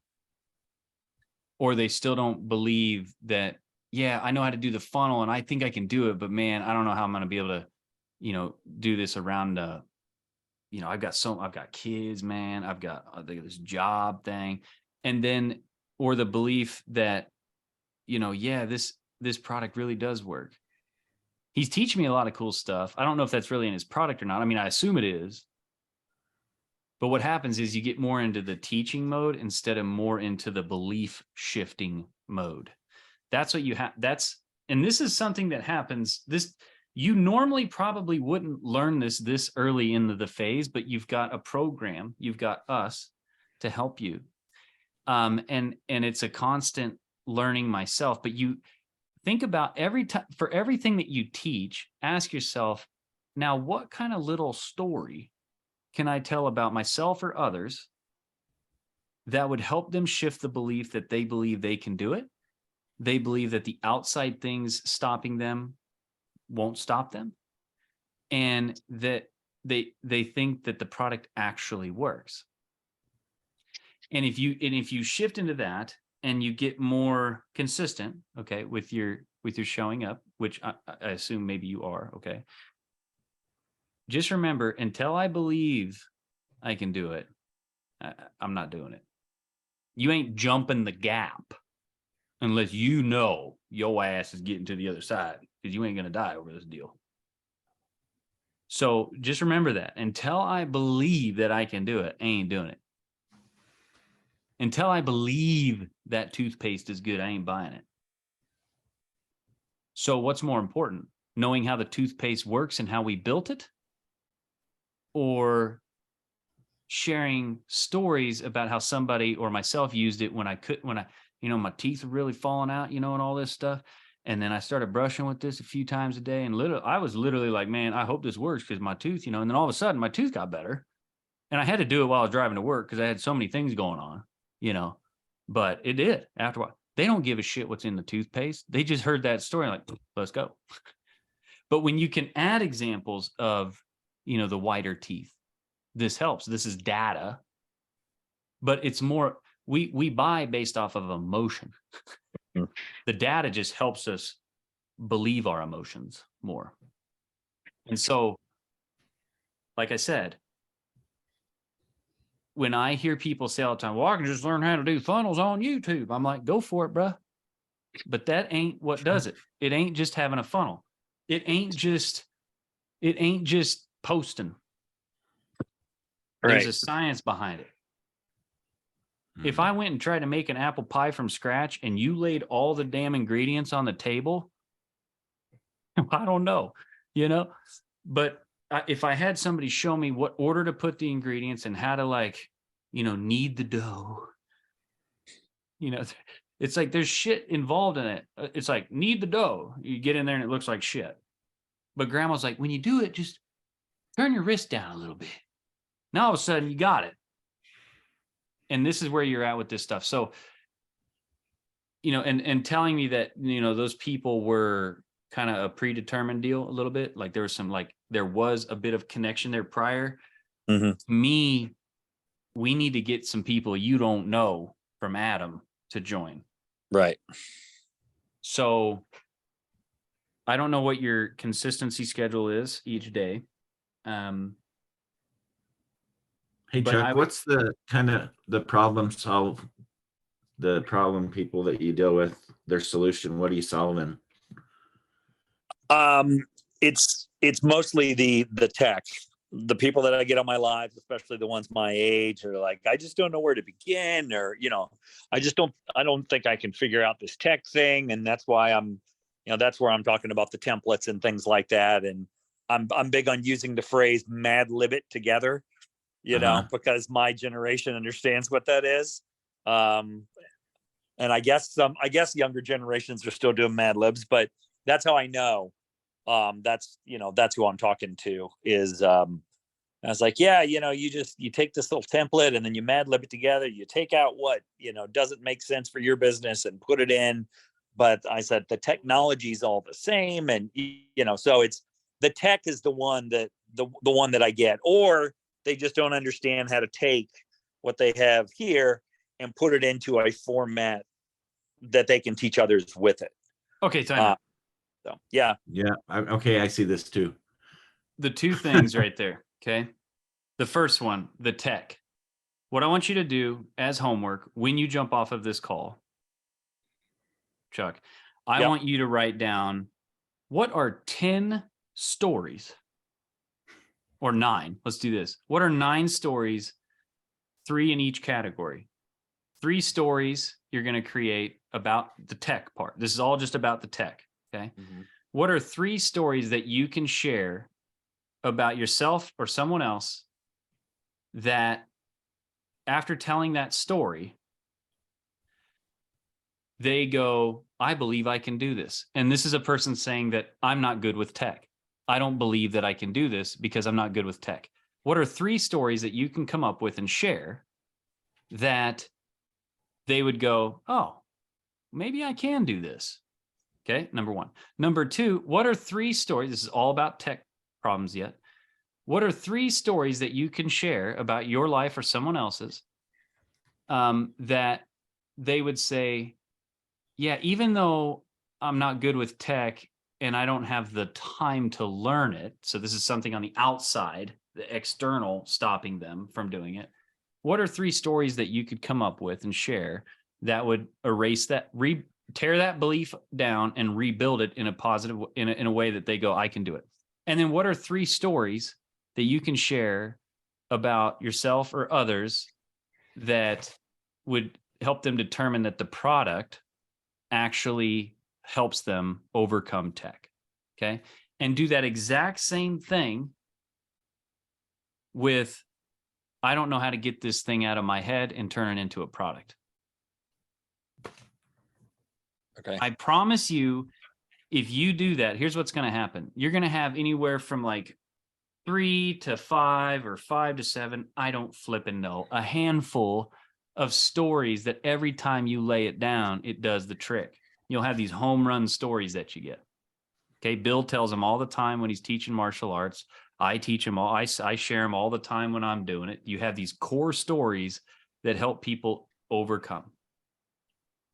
So I'd add on top of that, Mike, is you're getting to the bridge is kind of like, yeah, I've got the tech solved, but what does that ultimately do? Why do you want to get that tech solved? It's like the freedom, the joy and stuff. It's kind of the pressure. Yeah. Once they've got that resolved, it's like, yeah, that opened up the window. Yeah. They got this in place. Now they were able to do this.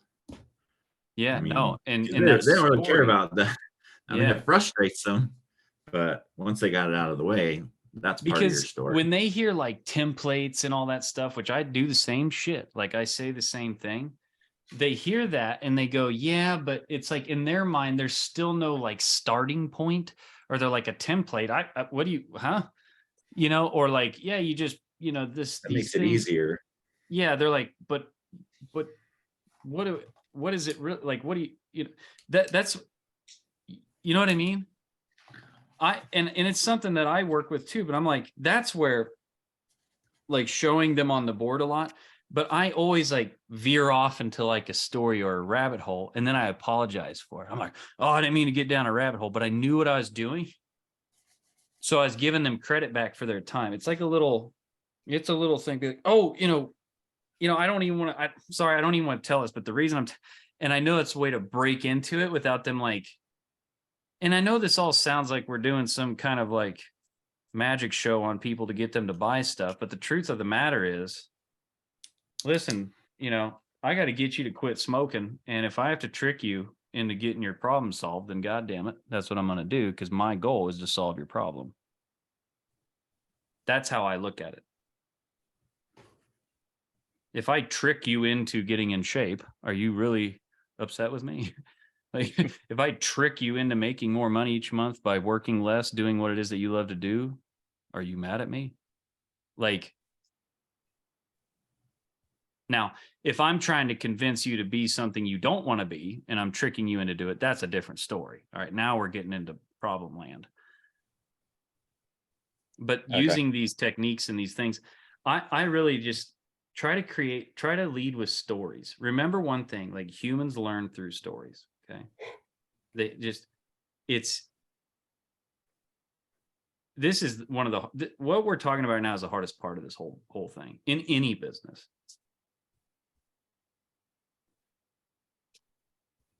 Gotcha. Yeah. And I have been trying to incorporate that, you know, because I got the question the other day on my live, you know, how long does this take? And I said, well, you know, I kind of like to think of it like the Chinese bamboo tree. And I had some graphics and, you know, up above me while I was like, you know, you could see my face down below, but I was just like, you know, it takes like 5 years for that thing to break the ground. But then in 90 days, it grows, you know, 100 to 150 feet. I said, but if it didn't have that 4 years of getting strong in the ground, there's no way it could sustain the growth that it's going to see in the next 90 days. You know, and at the same time, because there's I guess there's two things that I kind of want to overcome for people my age. Number one is the tech is, you know, it's not that difficult, number one. And then number two is I hate these get rich quick people. That's my main problem with affiliate marketing, is because, you know, they're promising the world, and, you know, they show you the cake, but they don't show you, you know, the behind the scenes. Do you talk about that on your lives and in your content? I have not bashed affiliate marketing in a while. You don't have to bash it. Yeah. Just share why. Like, for instance, I did a post like job versus online business. I'm like, yep. I'm not against or for either of these in this moment. I just want to share the data with you and let you determine it on your own. Right. So that's how you can go about that. Just literally say, and then everything that you're like, think about anytime that you're telling, and this is where just a little bit of slow down to go fast, a little prep work. Every time that you're telling, ask yourself, now, what's a story I can share that helps them understand why I'm able to tell them this? Yeah. And that starts to become more and more. One of the primers that I use for it is I'll tell somebody something like, you guys, you must have a funnel if you want to do this online business thing, right? Okay. It's kind of like, and that's my primer. It's kind of like, I remember when, so it's like, value, told you something. And then I'm like, now it's kind of like, and then here comes the story. And the story connects the value to them and hands it over to them. And they either want more or less of that, because they're either for or not for that. Right. And I'm like, well, this is what I said is great, but until I connect some emotion to it, it's like, how many things do you forget in your life because they're just not that emotional connection to it? But you remember that car accident because there was like this thing happened with high intense emotion, which burns a strand in your brain. Why do you remember your favorite movies and not I don't even remember all the movies I've watched, but I remember the ones that I've watched. Yeah. I remember these certain ones because of the emotional jolt that they gave me, and it seated in me some sort of like belief change or feeling or something. So it's like, think about it like this. Okay. See, I just naturally think about it like this. When we're wanting to get something across, we have to light up all the circuits of the brain. The only way to light up all the circuits of the brain is to attach emotion. Emotion stands for electric movement. Your brain is nothing but electricity and whatever the electricity is bouncing off of and sending electrical to. It's a big electrical storehouse. The more you light that baby up, the more whatever you say before or after that is going to stick. Once they're all now, so bottom of the funnel, now what happens? Well, anytime you can use story, it's always going to assist and help. But when we get to bottom of the funnel, they've already had so much electrocution going on in the brain from top and middle that they've made it to the sales page. Now it's not so much about lighting the electrics because the electric lit got them there.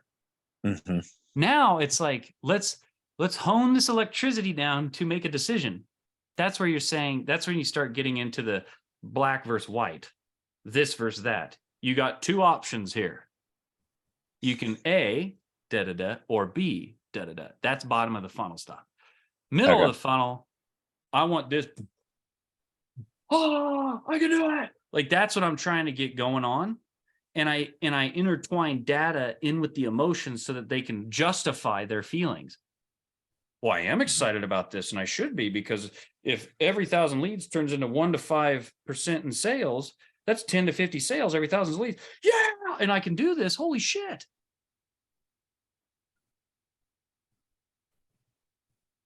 So the majority of your content creation is telling stories about the past or somebody else. Can't tell stories about the future yet. You know, so this is, you know, find a place in your past or show a problem that, you know, talk about a problem in the marketplace that needs to be solved, and then go find somebody out there talking about it so you can tell a story about something they did. Yeah, I actually just did that the other day on my long form video. Do you know who Marcus Sheridan is? Have you heard of that guy? They ask, you answer. He's mostly B2B, but I mean, so that Sheridan sounds familiar, but anyway. The bottom line was 2007. He owns a pool company in Warsaw, Virginia, outside of Richmond. He's had he's had everybody telling him you need to file for bankruptcy, and then of course the real estate crash is coming in 2008. Bill, are you enjoying this story? Sorry, yeah, go ahead. Yeah. I got no money. I can't afford to advertise. I can't compete with all my other pool companies in the area. I'm going to start a YouTube channel, and I'm going to start creating content, and I'm going to do something most people won't do. I'm going to actually answer the questions that the customers are asking. And then he creates this blog post where he compared the top 5 companies in his area in fiberglass pools, didn't even mention his own company. But 15 years later, that one piece of content has resulted in $25 million in business for his company.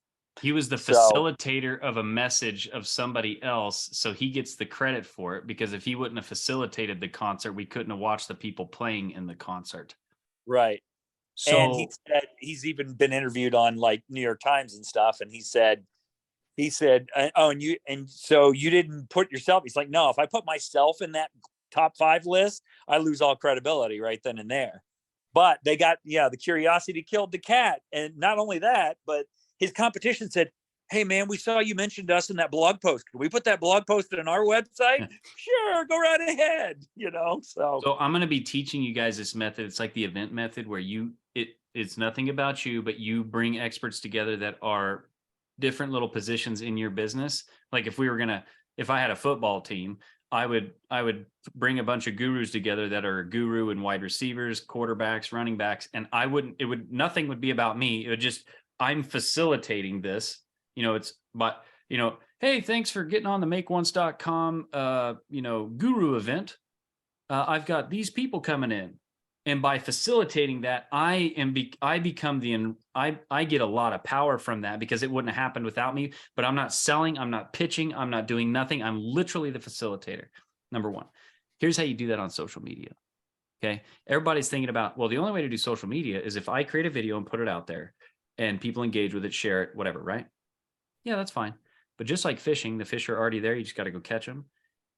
If you find, let's say, 5 creators that you want to be like and that are already attracting your audience, and you get on every channel that they're on And the moment that they post something, if you're the first couple people to comment on it, value added, not pitching you at all, you're going to get a lot of people following you that are the same type of people.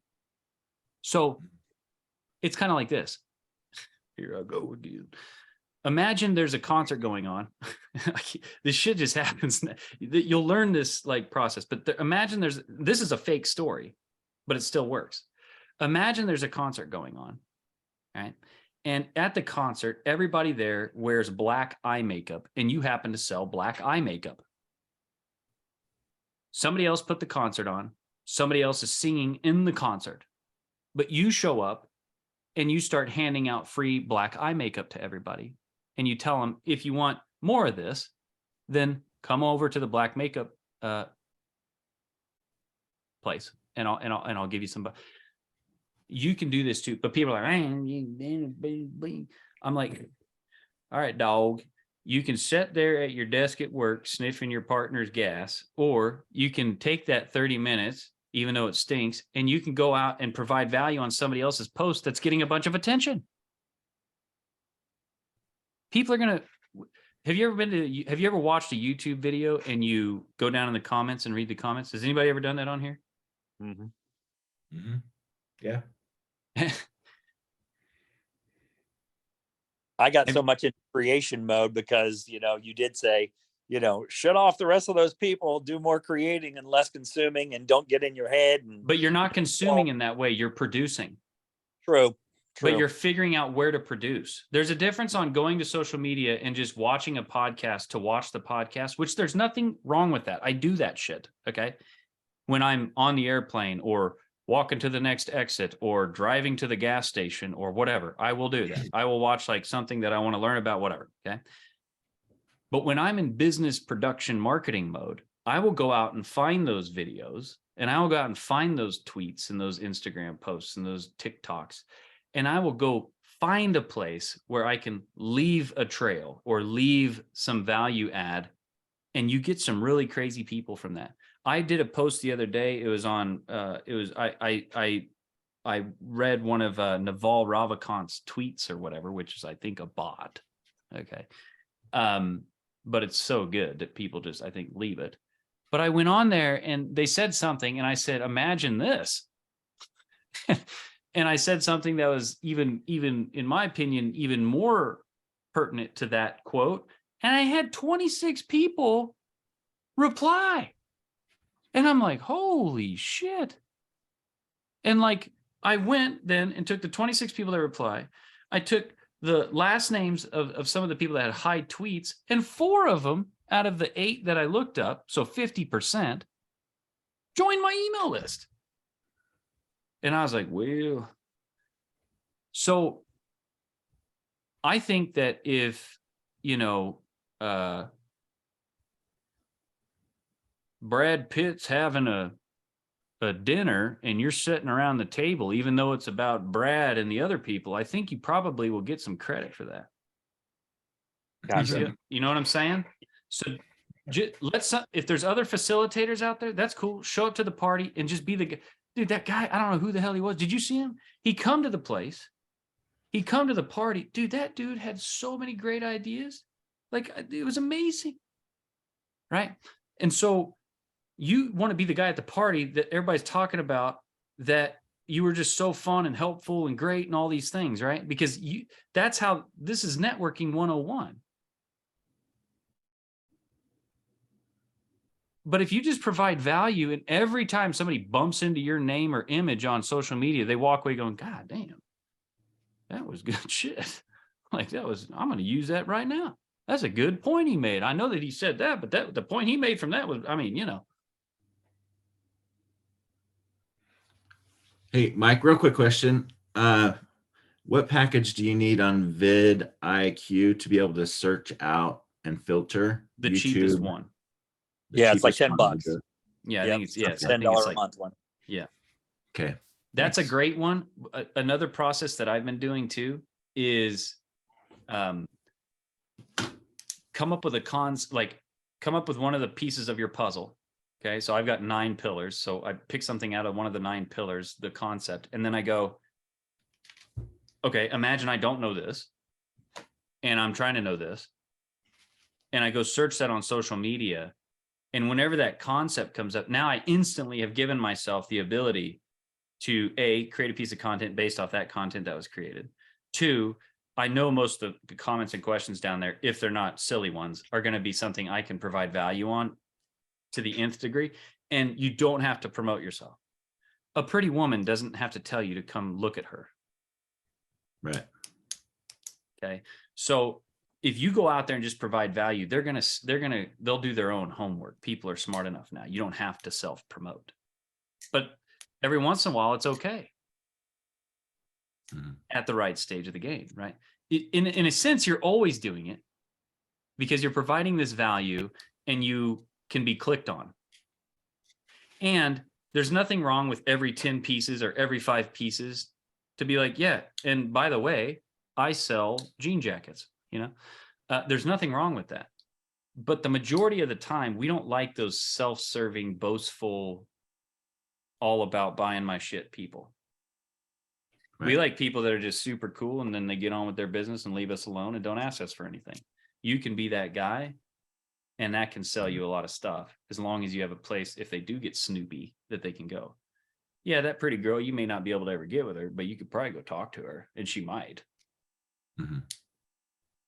Doesn't mean you don't want her or male, female, right. Whatever, but you know what I mean?